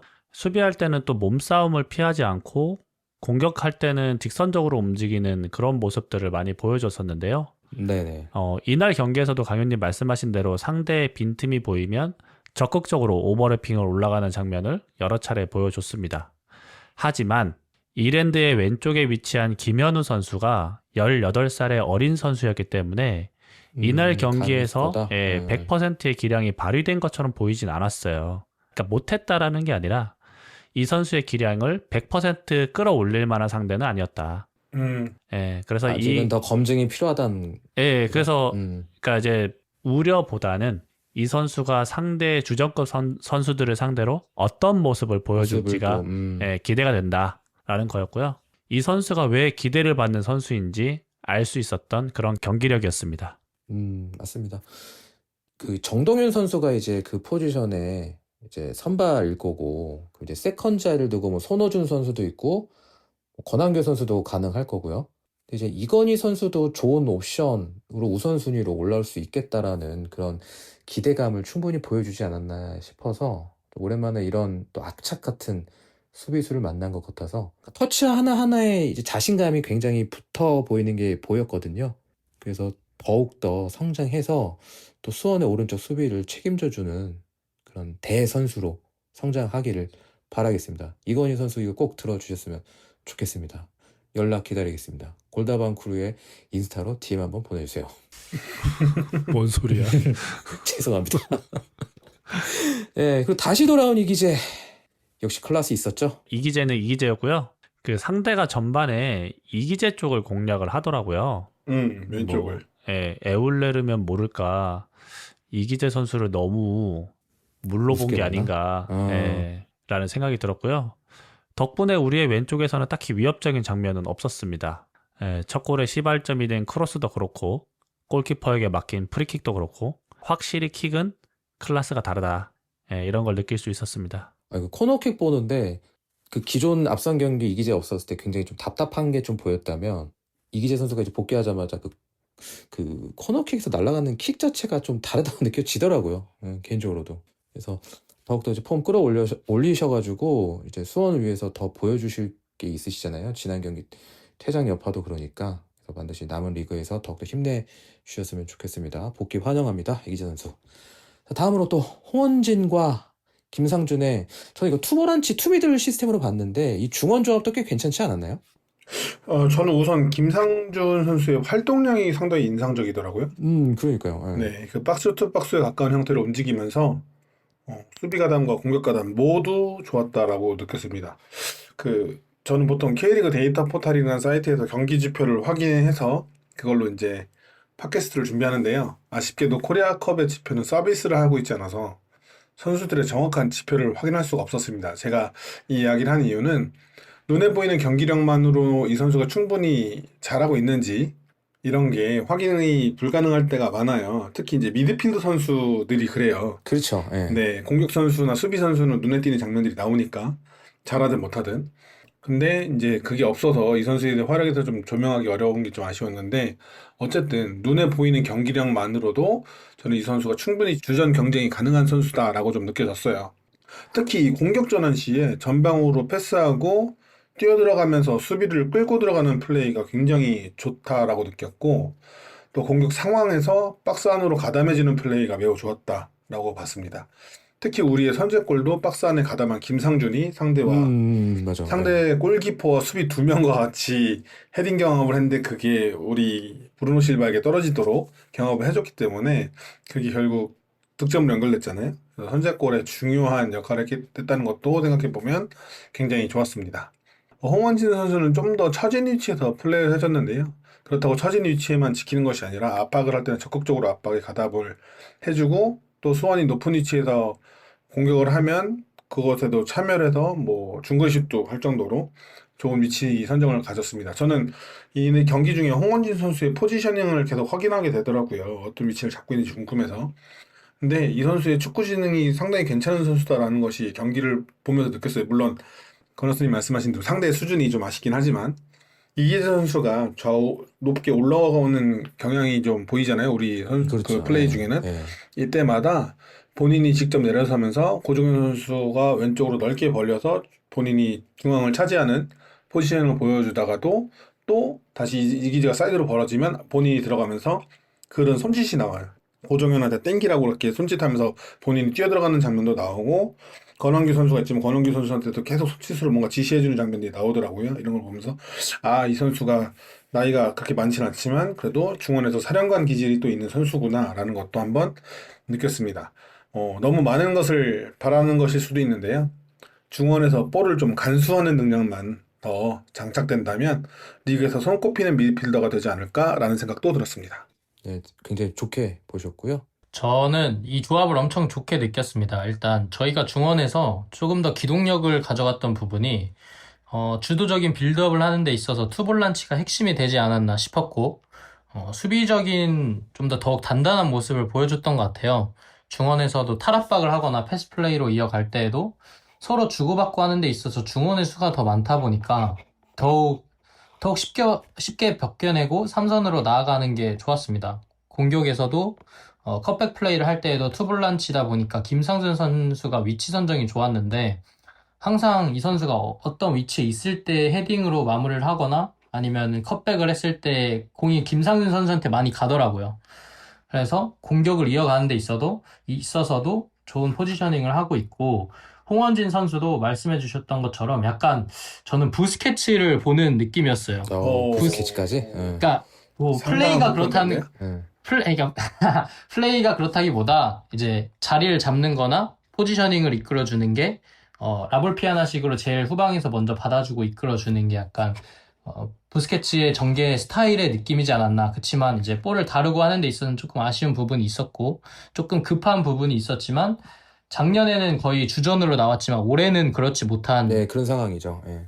그럼에도 불구하고 폼을 많이 찾고 나아가려고 하는 게 플레잉을 하면서 보였습니다. 네, 그래서 이 둘의 조합도 많이 기대가 되고 어떻게 바뀔지 모르겠지만 투볼란치에서 한 명이 조금 더 올라가고 활동량을 많이 가져가는 뭐 박투박 스타일도 저는 좋게 총평으로 보는 것 같습니다. 이 두 선수 모두 경쟁력을, 그러니까 물론 상대 라인업 수준을 봤을 때 그렇게 고평가할 수는 없겠지만 분명히 경쟁력을 좀 보여줬다는 생각이 들고, 김상준 선수는 특히나 노련하더라고요. 아직도 젊은데. 그래서 굉장히 뿌듯했습니다. 근데 이제 이 두 선수 활약상도 그런데 약간 4-2-3-1처럼 보여주지 않았나. 그러니까 앞에서도 말씀드렸듯이 투보란치, 그러니까 중원을 조금 더 안정감 있게 갖고 가는 식, 이런 부분에 있어서 좀 더 희망을 보여준 게 있지 않았나, 이런 생각도 들거든요. 어떠신가요? 뭐 좋은 활약을 보여준 건 맞는데요. 뭐 앞서도 말씀드렸듯이 저희가 서재민과 박창환을 상대한 게 아니기 때문에 예, 이날의 활약만을 가지고 또 하나의 가능성을 말하기에는 아직은 조금 미르다고 생각을 하고요. 홍원진 선수야 저는 원래 잘했던 선수니까 이날 경기에서도 역시 홍원진이다라는 생각을 했었던 반면에 이제 강윤님도 그렇고 브라이언도 칭찬을 해준 김상준 선수는 제 예상을 훨씬 뛰어넘는 모습을 보여줘서 경기를 보면서도 좀 많이 깜짝 놀랐습니다. 굉장히 칭찬이네요, 또. 지난 시즌 22번. 지난 시즌에는 4-2-3-1의 투보란치로 나온 경우에는 대체로 아래쪽에 좀 쳐져서 플레이를 많이 했었거든요. 그랬었잖아요. 그래서 위치를 잘 못 잡거나 아니면 패스를 전방으로 뿌려주는 데 있어서 되게 좀 고전을 많이 했었는데요. 이번 경기에서는 엄청난 활동량을 가져가면서 되게 높은 위치까지 올라가더라고요. 그래서 후방에서 빌드업 하는 것도 너무 좋았고, 말씀하신 대로 첫 골도 김상준 선수가 전방에서 헤딩을 했었고, 좋은 위치에서 컷백을 받을 수 있었던 장면도 한 2번인가 3번 나왔었는데, 아쉽게 패스가 안 들어오면서 이제 골을 못 넣었었는데요. 그래서 올해는 이 선수의 공격 능력이 빛을 발하지 않을까, 저는 그런 생각이 들었습니다. 김상준 선수한테 자유를 부여하니까 심리적 안정감을 느껴서 더 잘한다. 아마도 올 시즌에 뛰지 못했던 그런 한을 제대로 좀 풀지 않았나. 나 이렇게 하는데도 주전 안 시켜줄 거야? 약간 이렇게 항의하는 것 같은 그런 느낌을 받았습니다. 강윤님께서는 지금 제가 말씀드렸던 그 투미들 체제, 그러니까 중원을 안정감 더 갖고 가는 게 어떤지, 거기에 대한 또 의견 주실 수 있을 것 같은데요. 네. 지금 리그에서 수원이 쓰는 포메이션은 4-1-4-1에 가까운 형태를 사용하고 있잖아요. 근데 엄밀히 사용하는 모습을 보면 이민혁 선수가 좀 많이 내려와서 4-1-1-3-1 같은 그쵸, 딱 형태를, 링커의 역할이죠. 굳이 이제 그 숫자를 나누자면요, 그런 형태를 보여주고 있어요. 근데 그런 거를 생각하면 제가 지난 팟캐스트에서 말했지만 공격적으로 더 나가야 될 상황이 더 많잖아요, 수원이란 팀은. 그랬을 때 4-1-4-1을 쓴다면 김상준이 그 전방 2선의 4 중에 하나를 맡아서 지금처럼 박스투박스로 많은 활동량을 가지면서 플레이를 해주면 어떤 해결점이 보이지 않을까. 우리가 전방할 때 숫자 아쉬움을 느낄 수 있잖아요. 그런 걸 김상준의 활동량으로 좀 메꾸면 좋지 않을까라는 생각이 좀 들더라고요. 근데 또 우리가 공격적인 성향을 계속 띄워야 되는 입장이 놓인 팀이기 때문에 4-2-3-1이라는 포메이션이 4-1-4-1에 비하면은 상당히 더 안정적이잖아요. 그래서 완벽하게 투볼란치라는 포메이션을 잡고 가는 것보단 그래도 미드필더 하나를 더 위에 놓고 하는 게 낫겠다. 우리 팀에는 지금은 맞는 거다. 아예 포메이션을 전면 수정하지 않는 한 지금의 사이드를 좀 활용하는 공격을 하려고 하는 거라면 그게 더 낫지 않겠나라는 생각은 좀 듭니다. 거기서 이번 경기 아이디어를 얻어서 김상준을 조금 더 높은 위치에서 압박의 천병으로, 활동량의 천병으로 둬도 괜찮을 것 같다. 뭐 이런 의견이신 것 같고요. 네, 그 아이디어를 살려서 이따 또 다른 얘기를 한번 더 해볼 계획이 있습니다. 네, 좀 이따 한번 들어보도록 하고요. 자, 이제 전반전에 득점이 안 터지면서 우려했던 부분이 있었는데요. 하지만 후반에 멋진 골들이 터졌습니다. 우리가 넣은 2개의 득점 모두 건너스님께서 설명해 주시겠습니다. 네, 먼저 첫 골은 후반 62분경에 왼쪽에서 김상준의 패스를 받은 박승수가 이 서울 이랜드의 박경배 선수에게 1대1을 시도하다가 여의치 않자 뒤에 있는 홍원진 선수에게 내줍니다. 패스를 받은 홍원진 선수가 왼쪽에 있는 이기재에게 연결했고 이기재 선수가 빠르게 크로스를 올리는데요. 이 크로스를 김상준 선수가 헤딩한 것이 뛰어나온 이랜드 골키퍼 김민호 선수의 손에 맞으면서 브루노 실바 앞에 떨어졌고요. 브루노 실바가 욕심을 내지 않고 안쪽에 위치한 일류첸코에게 패스를 했고 일류첸코 선수가 슬라이딩 태클을 하듯이 슛을 하며 골을 만들어냈습니다. 두 번째 골은 후반 76분 후방에서 권한규 선수가 브루노 실바에게 패스를 하는데요. 이 볼을 브루노 실바가 의도적으로 흘리면서 일류첸코 선수와 패스를 주고받았고 중앙에 위치한 파울리뉴 선수에게 패스를 내줍니다. 수비가 무르면서 충분한 슈팅 공간이 나오자 파울리뉴 선수가 볼을 앞으로 잡아놓고 오른발로 멋지게 감아찬 것이 그대로 골로 이어졌습니다. 네, 첫 번째 골 같은 경우는 오늘 제가 김상준 선수 얘기를 굉장히 많이 했잖아요. 김상준 선수가 시발점이 돼서 다시 또 박스 안으로 들어와서 경합까지 해서 골에 관여하는, 역시 김상준이 이날 엄청나게 활동량이 좋았다라는 게 첫 골 장면에서 나온 것 같고요. 또 강윤님 그 말씀하셨어요. 첫 골마저 이것도 이렇게 만들어서 넣나. 그러니까 네. 거기서 바로 실바가 때릴 줄 알았는데 저도 그랬거든요. 그걸 슛 또 그 와중에 이랬는데. 인류한테 졌고 인류가 또 슬라이딩 하지 않으면은 넣기 어려운 코스를 줘서 그것까지도 걱정스러웠어요. 예, 그래서 그런 장면이 나왔었던 것 같고, 두 번째 득점 같은 경우는 파울리뉴 선수죠. 이 선수 얘기를 꼭 해야 됩니다, 오늘. 아주 펄펄 날아다녔습니다. 이 경기 봤을 때 파울리뉴의 활용법이 좀 나왔다라고 봐야 하지 않을까요?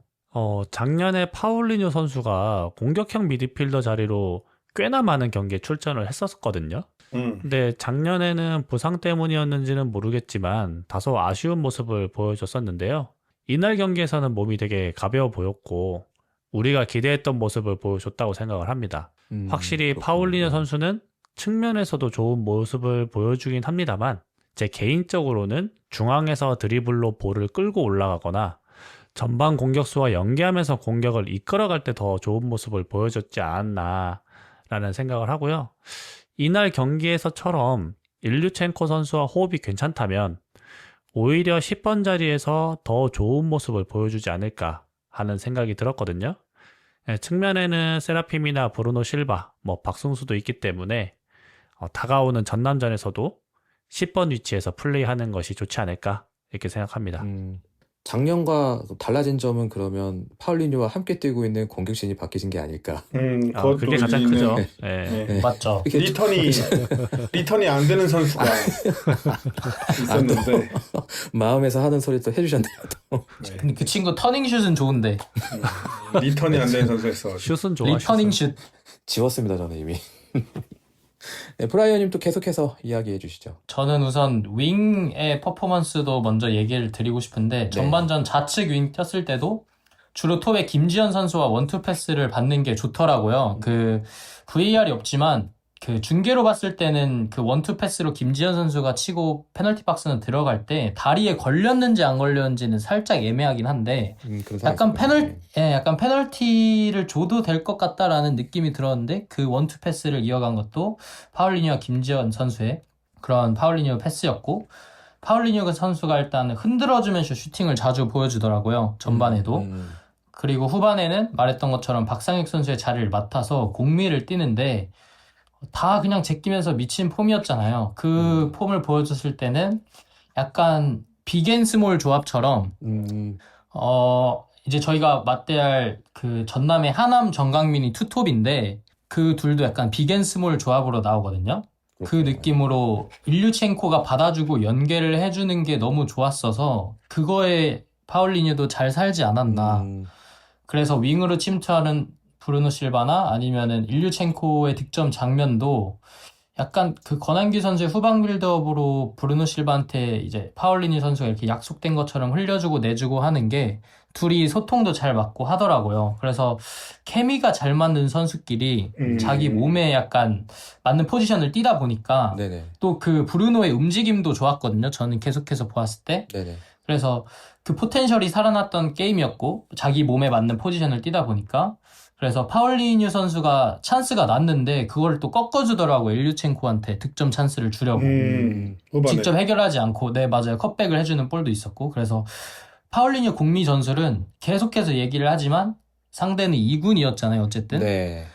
그래서 이제 파울리뉴 선수가 좀 더 독보적으로 보였던 것도 맞지만 전술적으로는 잘 통했다고 생각이 듭니다.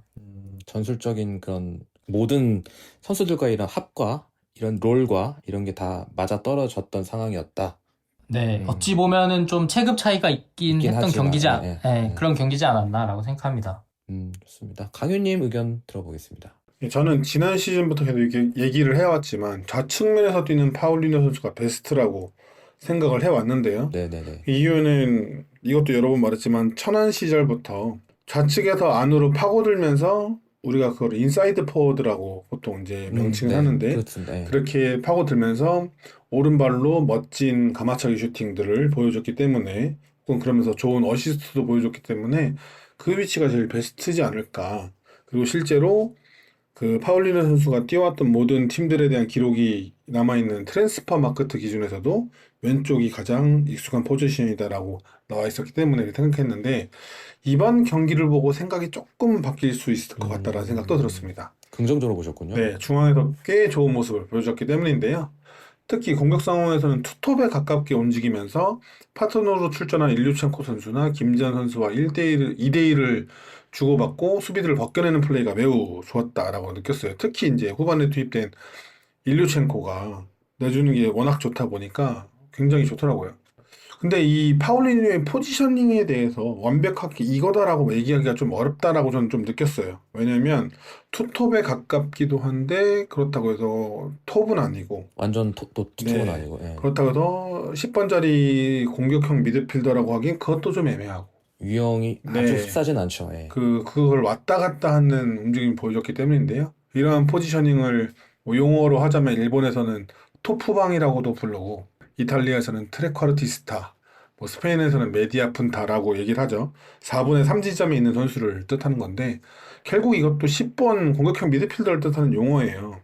근데 제가 왜 이게 어울리지 않냐라고 했냐면 이런 위치에 있는 선수들은 플레이 메이킹을 하기 때문입니다. 본인이 공을 소유하면서 창의적인 패스로. 근데 파울리노는 그건 또 아니잖아요. 본인이 이제 가지고 좀 더 좋은 플레이를 만들긴 하지만 플레이 메이킹 자체를 이 공격을 지휘하는 건 아니라서. 그래서 이런 유형이 뭐가 있었을까라고 생각하다가 딱 떠오르는 선수가 한 명이 있습니다. 그 선수의 이름은 바로 나타나에오 지 소우자 산토스 주니오르. 우리의 득점왕 산토스 선수인데요.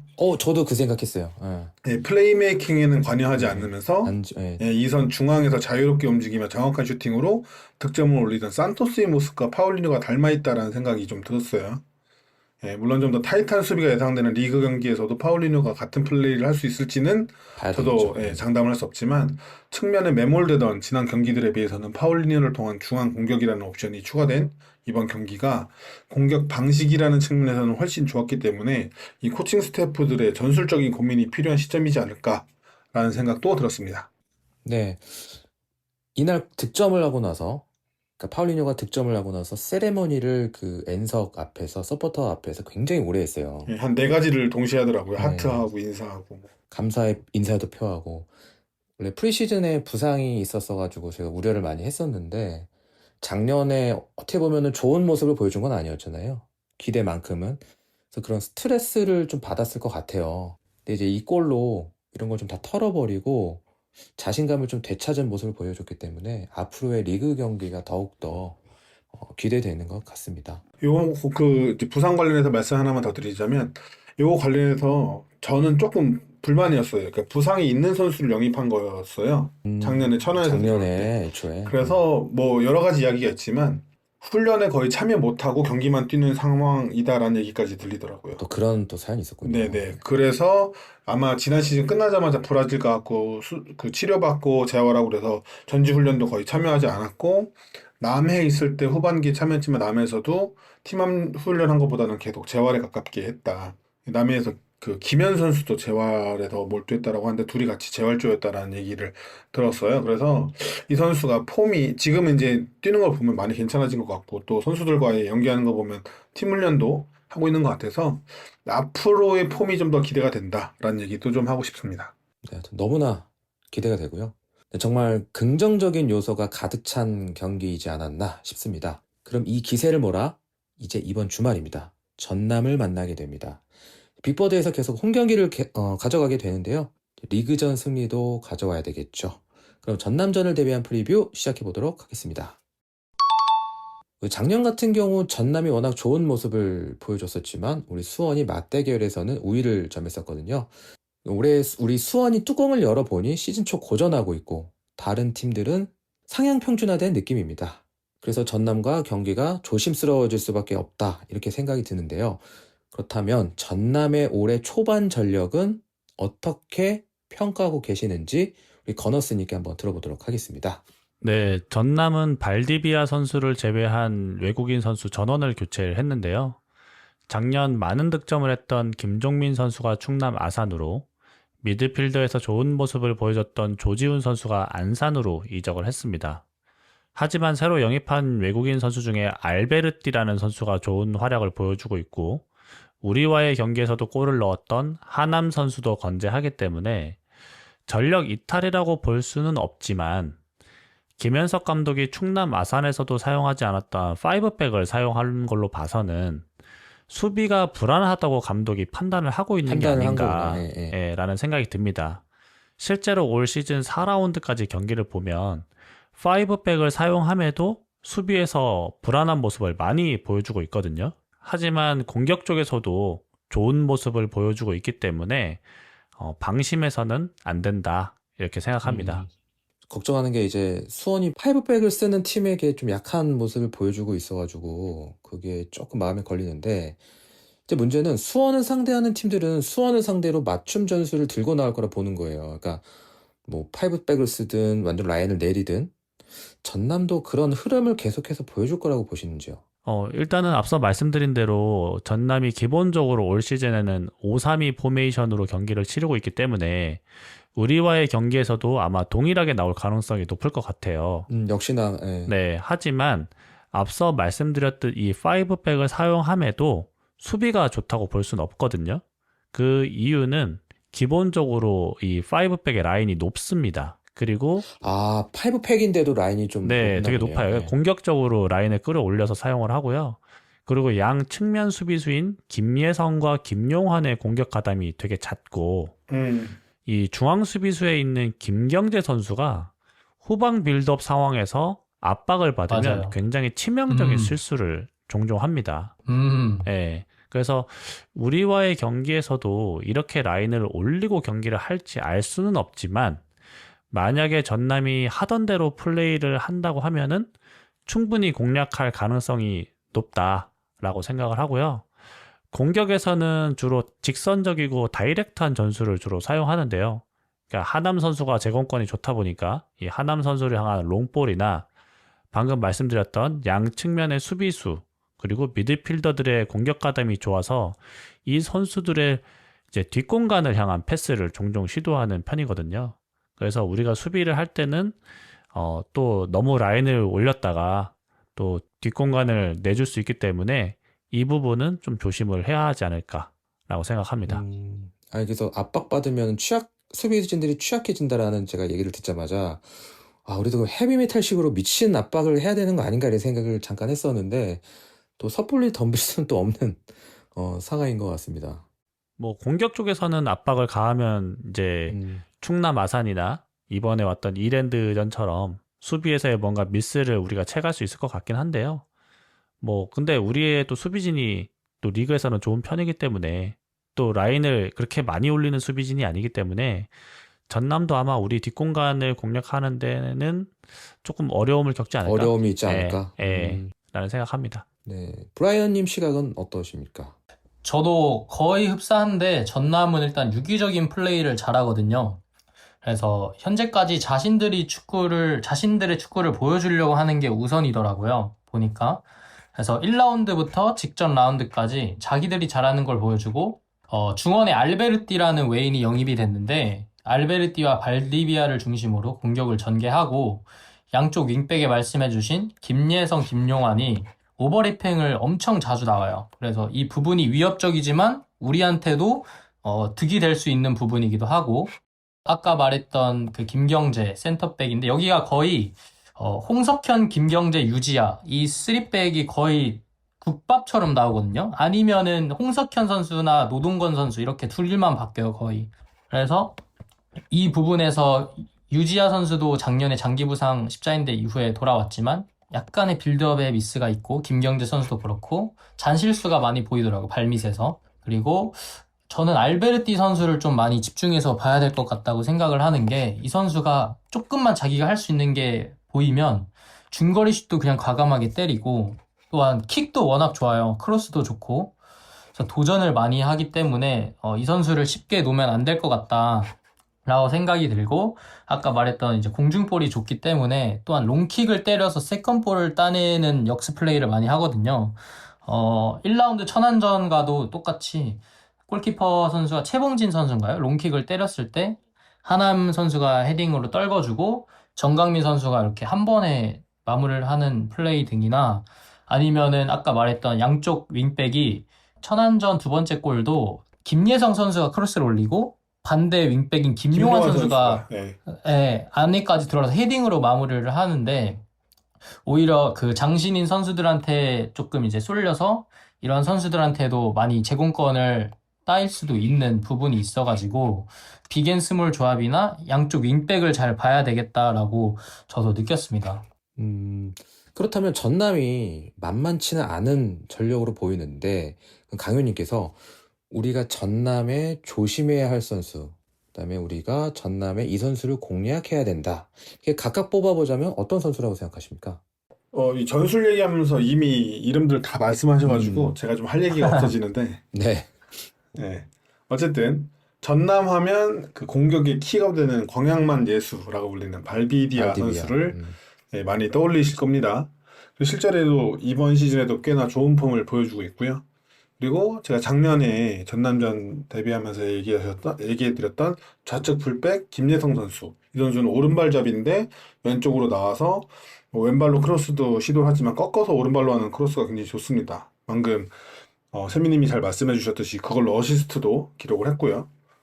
그리고 또 방금 말씀하신 또 새로운 외국인 미드필더 알베르티. 활동량과 전방 패스도 상당히 날카롭습니다. 크로스가 굉장히 날카로워서 어시스트도 기록을 이미 했고요.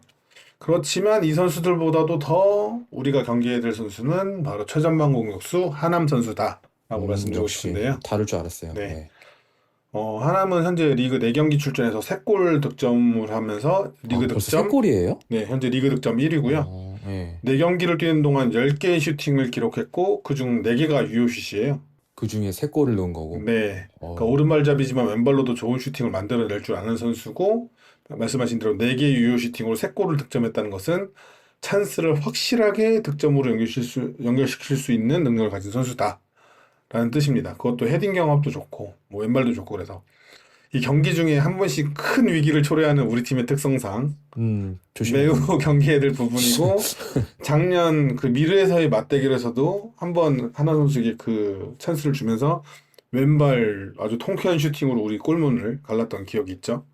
이 선수가 오른발잡이인데도 왼발 슛이 그렇게 괜찮아요.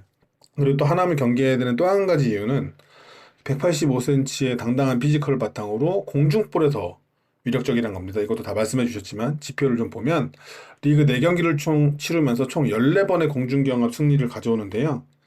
전남이 공중경합이 강한 팀이 아니에요. 그래서 전남이 기록하고 있는 공중경합 승리가 총 79회입니다. 근데 79회 중에 79회로 리그 8위 정도인데 79회 중에 14번을 하남이 이겼다. 이거는 그 팀 공중 승리 5분의 1이 하남이 기록한 책임졌다는 건, 예, 거다라는 본인이 거나 책임졌네. 예. 마찬가지여서 그것도 수비에서도 헤딩 클리어를 하거나 혹은 공격에서 좋은 승리로 떨궈주는 역할을 하기 때문에 이 하남에게 공중볼 투입 후 떨어지는 세컨볼에 대해서도 우리가 준비를 해야 된다. 아까 말씀하신 지금 전남의 포메이션상 윙 공격이 좀 애매한데 정강민 선수가 좀 빠르고 뒷공간을 파더라고요. 그 선수에게 떨궈주는 공을 우리가 좀 집중해서 마크를 해줘야 된다라는 생각을 좀 합니다. 그래서 아마 무조건 한남이 헤딩 뛸 때는 같이 뛸 선수 하나를 마크맨을 붙여넣어야 되는 거를 우리가 준비해야 될 것 같고요. 제공권을 되는 센터백 조합으로 네. 또 준비를 잘 해야겠네요. 예. 그래서 여담이지만 이 선수가 비 내리는 날에 강해집니다. 그래서 리그 올해 골 넣은 2경기에서도 다 비가 내릴 때 골 넣었어요. 특히 비가 좀 경남전도 그쵸. 거세게 내렸던 경남전에는 2골을 넣었거든요. 그렇기 그렇기 때문에 이번 주에는 비가 안 오고 화창한 옵니다. 날씨이기를 좀 기다리면 좋지 않을까라는 생각도 좀 합니다. 그렇다면 우리가 어떤 선수를 공략해야 될까라는 생각이 드는데요.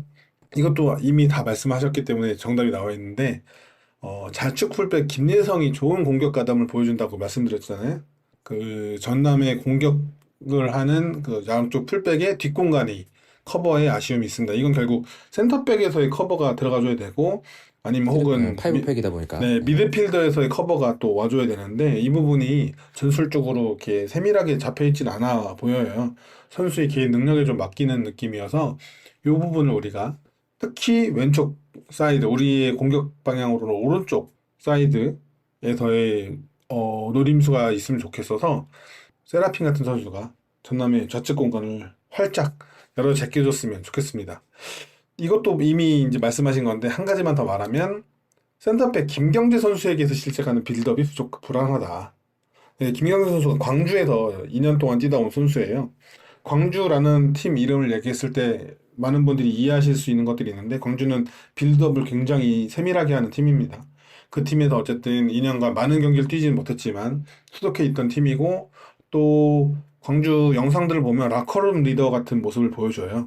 굉장히 치열업을 하면서 선수들을 이끌어주는 모습을 보여주는 게 이 김경재 선수인데 이 선수가 어쨌든 전남으로 와서는 완전 중추가 돼서 빌드업에 시발점을 맞습니다. 근데 이게 경기 감각이 올라오지 않은 건지 아니면 이 선수의 고질적인 문제인 건지 모르겠지만 그 압박에 취약한 모습도 보이지만 그냥 한 번씩 패스미스를 합니다. 그냥. 뜬금없이. 이게 그렇게까지 압박이 오지 않은 상태에서도 상대편 위치를 확인하지 않고 그냥 무의식적으로 우리 편한테 주다가 애매한 위치로 패스를 주는 거를 지금 4경기 동안 한 번씩은 꼭 보여줬기 때문에 요거를 우리가 잘 노리면 그래서 이제 선제골을 시도를 한다면 정말 좋지 않을까. 혹은 우리가 전방 압박을 지금 잘하면서 어쨌든 효과는 보잖아요. 네. 초반에 탈취하는 모습은 보이니까. 득점을 아직 못 만들어서 그렇죠. 네, 그래서 지금까지 해온 대로 전방 압박을 시도하면 김경재에서 시작하는 패스에 대해부터 공략을 한 것이 필요하고 요게 통한다면 이 선수가 심리적 안정감을 잃고 무너질지도 모른다. 네, 이런 생각도 좀 해봅니다. 그러면 압박이 중요하면, 그러니까 센터백에 대한 압박이 중요하면 오히려 김지현 선수가 선발로 나올 가능성도 있어 보이는데요. 압박을 잘하는 선수니까 그럴 수도 있죠. 인류보다는 조금 더 네. 그런 기동성이 좋으니까. 그렇다면 전남을 깨부술 트리콜로 11 선발 라인업 예상해보겠습니다. 그 지난 리그 경기에서는 강윤님이 아주 그냥 판박이로 맞추셨었죠. 이번에 한번 다른 분들께서 좀 분발하셔가지고요. 좀 축자라는 소리 좀 들어주셨으면 좋겠습니다. 네, 강윤님부터 베스트 11 라인업 한번 예상해보도록 하겠습니다. 네, 저 먼저 예상을 해보자면 저는 포메이션은 지금과 같이 4-1, 4-1를 예상하고요. 아마도 복귀한 양영모 선수가 드디어 우리의 골문을 다시 지켜줄 것 같다라고 생각을 하고요. 이랜드전에서 부상이 있던 레오 선수가 복귀했다고 알려졌으나 변상환 감독의 보통 스타일상 바로 투입하진 않았기 때문에 수비는 왼쪽부터 이기재, 한호강, 권한규, 정동윤의 라인업이 예상이 됩니다. 미드필더부터는 제 예상이라기보다는 좀 바람을 투영했는데요. 그러면 수비형 미드필더부터 말하면 수비형 미드필더의 원볼란치 최영준 선수, 왼쪽부터 브루노 실바, 김상준, 이민혁, 김지호 이렇게 나올 것 같아요. U21호는 김지호 선수가 네네. 제가 이민혁 선수와 강현목의 경기 장면을 계속 돌려보면서 느꼈는데 이 강현목 선수가 우리가 이제 흔히 메잘라라고 하는 약간 측면 공격 미드필더라고 하나요? 이 위치에서 효과적이라고 보이진 않아요. 그러니까 못하고 있다라고 하고 싶진 않은데 효과적이진 않고 특히 하프 스페이스 공간을 전혀 사용하지 못하는 모습을 보여주더라고요. 그리고 우측면에는 좀 더 직선적인 선수를 쓰잖아요. 우리가 좌측면에 브루노 실바가 안으로 들어오는 모습을 보여준다면, 꺾는 모습을 보여준다면, 그때 이 뒷공간에다가 공을 던져줄 수 있는 선수를 이민혁 선수를 놓고서 기용해보면 어떨까라는 아이디어를 좀 듭니다. 실은 아스날의 그 외대고르 선수가 그 역할에도 왼발로 좋은 모습을 많이 보여주잖아요. 네네. 그런 것에서도 좀 착안을 해서 메데고로에 비할 바는 아니겠지만 이민혁 이민혁의 메짤라 기용이 좀 더 공격적으로 쓰는 기용이 그래서 이민혁이 공격적으로 올라가면 그 커버를 김상준이 좀 해주는 걸로 생각을 해서 그런 포메이션을 좀 생각을 해보고 있고요. 그렇게 되면 좀 하프 스페이스 공략이 좀 좋지 않을까라는 생각을 하고 마지막으로 전방은 김재현 선수도 얘기해 주셨지만 우리가 득점 포화를 좀 가동한다 생각하면 일류첸코의 선발이 일류첸코가 먼저. 네, 나오지 않을까 예상을 합니다. 저희가 지난 팟캐스트에서 이제 강영묵 선수가 이 경기에서 안 보이는 현상이 나온다라고 말씀드렸잖아요. 그래서 거기 착안하셔가지고 이민혁을 좀 더 공격적으로 쓰고 김상준으로 넣어서 좀 해결하려고 하시는 것 같고, 이제 전남의 그 뒷공간, 양 윙백이 올라간 그 뒷공간을 털기 위해서 김지호 선수가 U22로 나와도 좋을 것 같다, 이런 의견이신 것 같고요. 또 커너스님의 라인업도 한번 이어서 들어보도록 하겠습니다. 네, 저도 골키퍼는 양영모 선수가 선발로 복귀할 것 같고요. 포백에는 왼쪽부터 이기재, 한호강, 권한규, 정동윤 선수가 나올 것 같고, 미드필더에는 최영준, 이민혁, 그리고 파울리뇨가 10번 자리로 나올 것 같고요. 3톱에는 이제 U22를 생각을 못하고 있다가 생각이 나서 박승수, 일류첸코, 브루노 실바 이렇게 나오지 않을까. 그것도 있을 수 있겠다. 네, 박성수 선수가 좋은 모습 지난 보여줬으니까. 경기에서는 네, 그렇게 나오지 않을까 생각합니다. 뭐 기대를 해봄직한 또 조합이 만들어진 것 같고요. 마지막으로 브라이언님의 선발 라인업까지 들어보도록 하겠습니다. 저도 골키퍼는 양용호 선수가 복귀를 이제 하지 않을까 싶어서 양용호 선수를 넣었고, 우측부터 정동윤 선수, 센터백에 권한규, 한호강, 좌측 백에는 이기재 선수를 생각했고요. 원볼란치를 생각했지만 이렇게 변형을 해서 쓸 수 있는 일단 원볼란치에 최영준 선수를 넣고 앞에 둘은 이민혁과 김상준을 놨습니다. 그럼 저기 강윤님과 똑같은. 네. 그리고 전방의 3톱은 조금 바뀌는데요. 저는 우측엔 세라핌 선수를 넣었고, 좌측엔 김지호 선수고요. 톱에는 김지현 선수가 나올 것 같습니다. 조금 더 많은 활동량 위주로 초반에 가져가고 조금 뒤에는 외인들을 넣고 해가지고 파울리뉴 선수도 이민혁 선수와 바꿀 수 있고 김상 선수가 뭐 홍원진 선수와 바꿀 수도 있고 그런 식으로 조금 더 변형을 주면서 김지호 선수가 어떻게 보면은 뭐 박순 선수와도 들어갈 수 있고, 네, 일류첸코도 투입이 될 수 있고 세라핌 선수가 또 다른 쪽으로 브루노 실바 쪽으로 이렇게 바뀔 수도 있어서 이런 변형을 줄 수도 있겠다라는 생각이 들었습니다. 그러니까 초반에 활동량과 압박, 강한 압박 위주로 먼저 나가고, 네, 뒤에서 좀 조금 득점을 더, 네, 조금 더 하이 프레싱을 줄 것 같긴 해요. 네, 상대도 라인을 높이 올릴 것 같기도 하고 그렇다 보니까, 네. 우리 상대로 라인 올려주면 고맙지 뭐. 뒷공간이지 맞습니다. 마인이지 뭐. 근데 김지호, 김지현은 아닌 것 같다. 몰라, 근데 또. 뭐였죠? 그 투김이었나요? 그 안산전 때 뭐 김김이었나? 뭐 밀고 갔는데 누가? 그 김지현이랑 뭐 누구가 좋다 했나? 기억으로 아니었나? 그건 모르겠고, 저는 개인적으로 서울 이랜드전 때 김지호 선수가 썩 그렇게 좋은 활약을 했다고 생각하지 않기 때문에 선발. 근데 약간 저는 그것도 봤어요. 인천전 때 20분 만에 김주찬을 빼더라고요. 약간 그런 스타일로 일단은 초반에 기회를 주되 그러다가 한 번에 외인을 투입하는 약간 이랜드가 자주 하는 스타일 느낌으로도 그렇게 일단은 기회를 부여해주고 외인을 바로 투입을 하는 느낌으로도 생각을 하고는 있습니다. 네. 과연 누구의 픽이 맞아 떨어질지. 투김은 모르겠고 3김은 아는데 김종필, 김대중, 김영사. 네, 그렇게 하고요. 3김 하면 김현, 김지호, 김지현 아닌가요? 아, 그런가요? 본인은 김현 선수가 근데 제가 들은 얘기인데 말씀드렸는지 모르겠는데 시즌아웃이라는 얘기가 있더라고요. 에? 김현이요? 네, 근데 저도 이게 이제 들리는 바고 확실하지 않아서 뭐 이게 김현은 시즌 아웃이다라고는 말을 할 수는 없는데 들은 얘기예요. 그리고 뭐 디스크가 좀 안 좋다고는 그 들었는데 얘기는 저도 들은 것 같아요.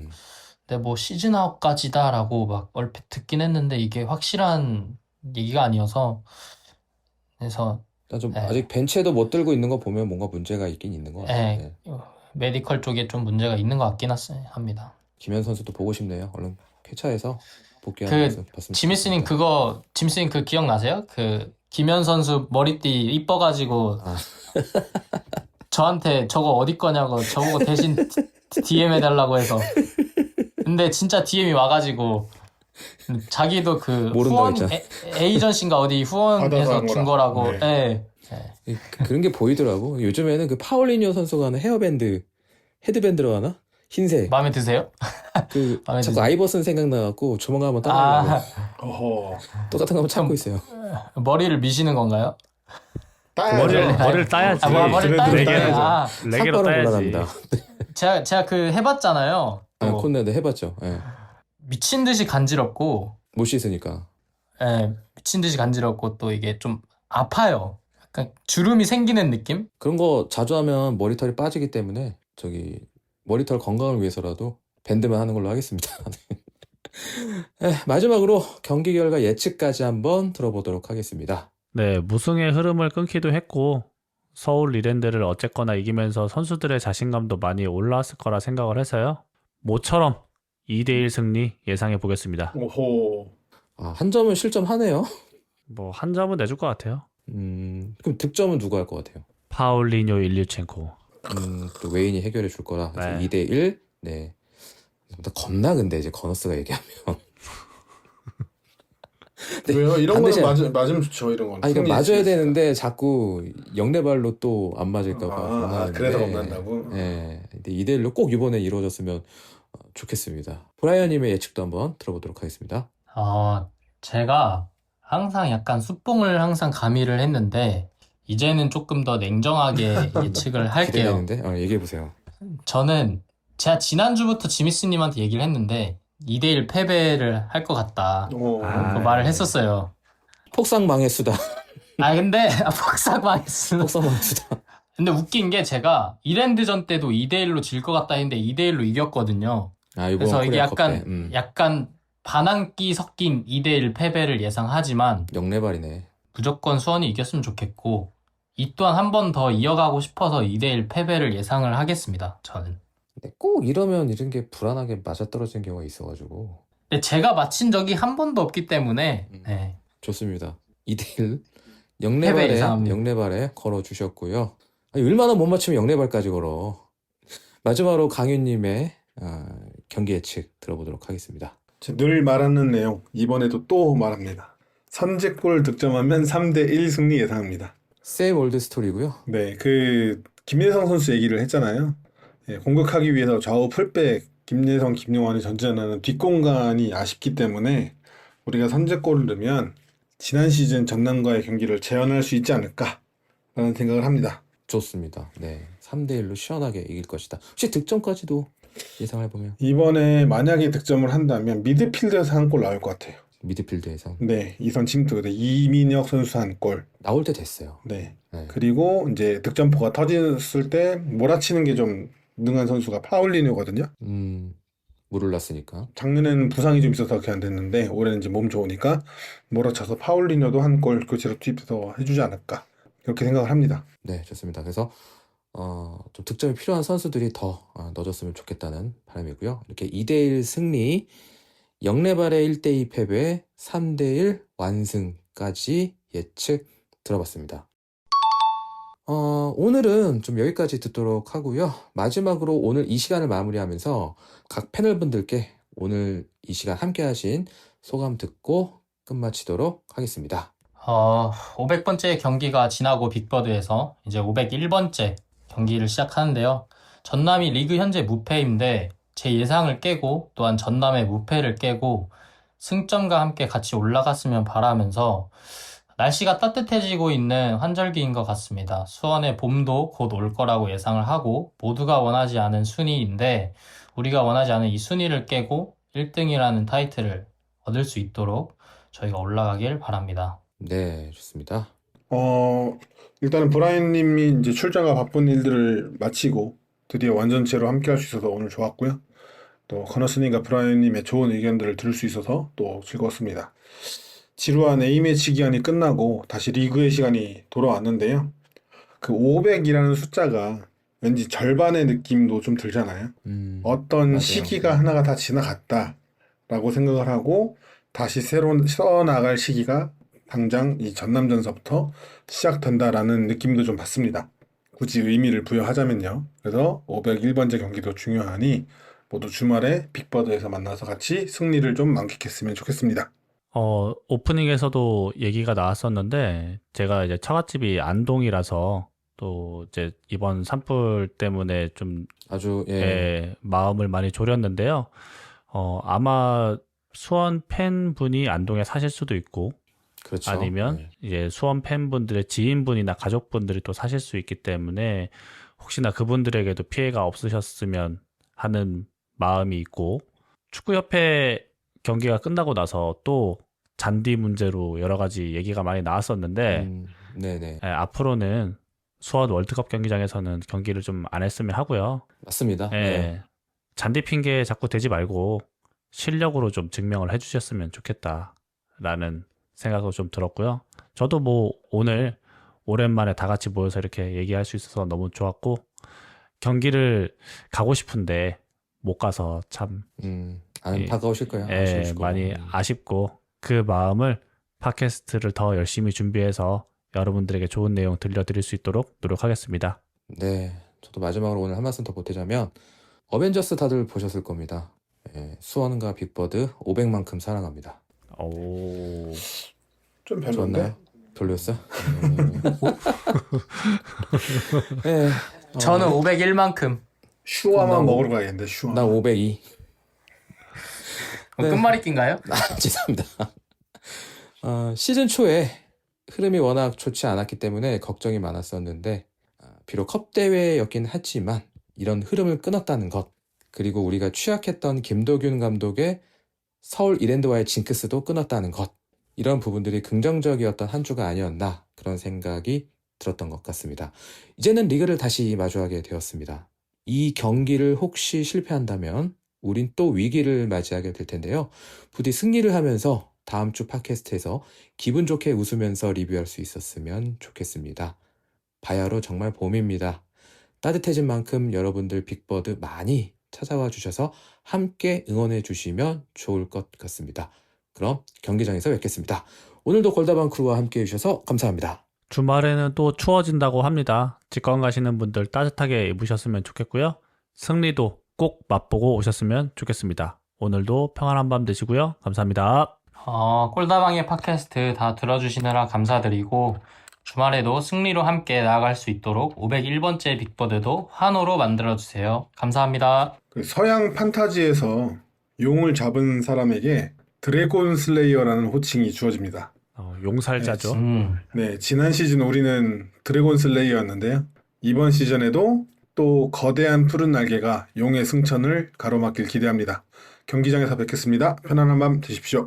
고생하셨습니다. 고생하셨습니다. 아길레 용이 철용이보다는 강할 거예요. 근데 아길레온 그 뭐예요? 무슨 동물이에요? 상상의 동물이요. 상상의 동물. 그리핀 동물? 같은 거 아닐까요? 그리핀? 그 사자와 독수리의 합성 아니에요? 네, 그러니까 그리핀. 그냥 만들어낸 그리핀? 캐릭터. 그리핀도르. 아길레 용. 확실히 용보다는 세겠네. 짬뽕이니까. 고생하셨습니다. 수고하셨습니다. 수고하셨습니다. 끝.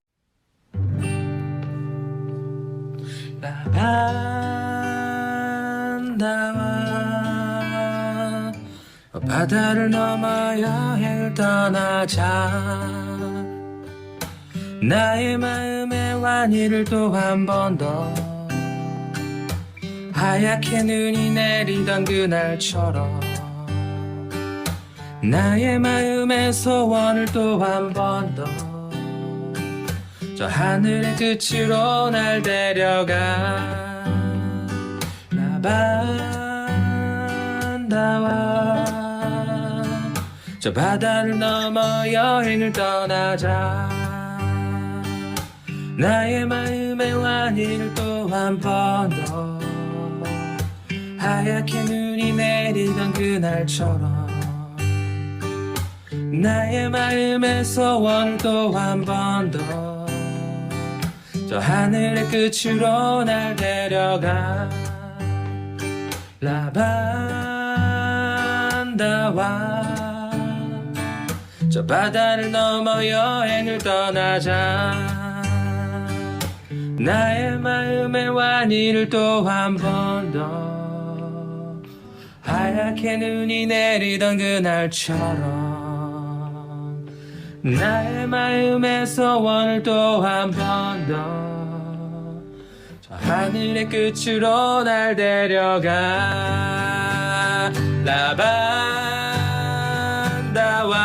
라반다와 저 바다를 넘어 여행을 떠나자 나의 마음의 완이를 또 한 번 더 하얗게 눈이 내리던 그날처럼 나의 마음의 소원을 또 한 번 더 하늘의 끝으로 날 데려가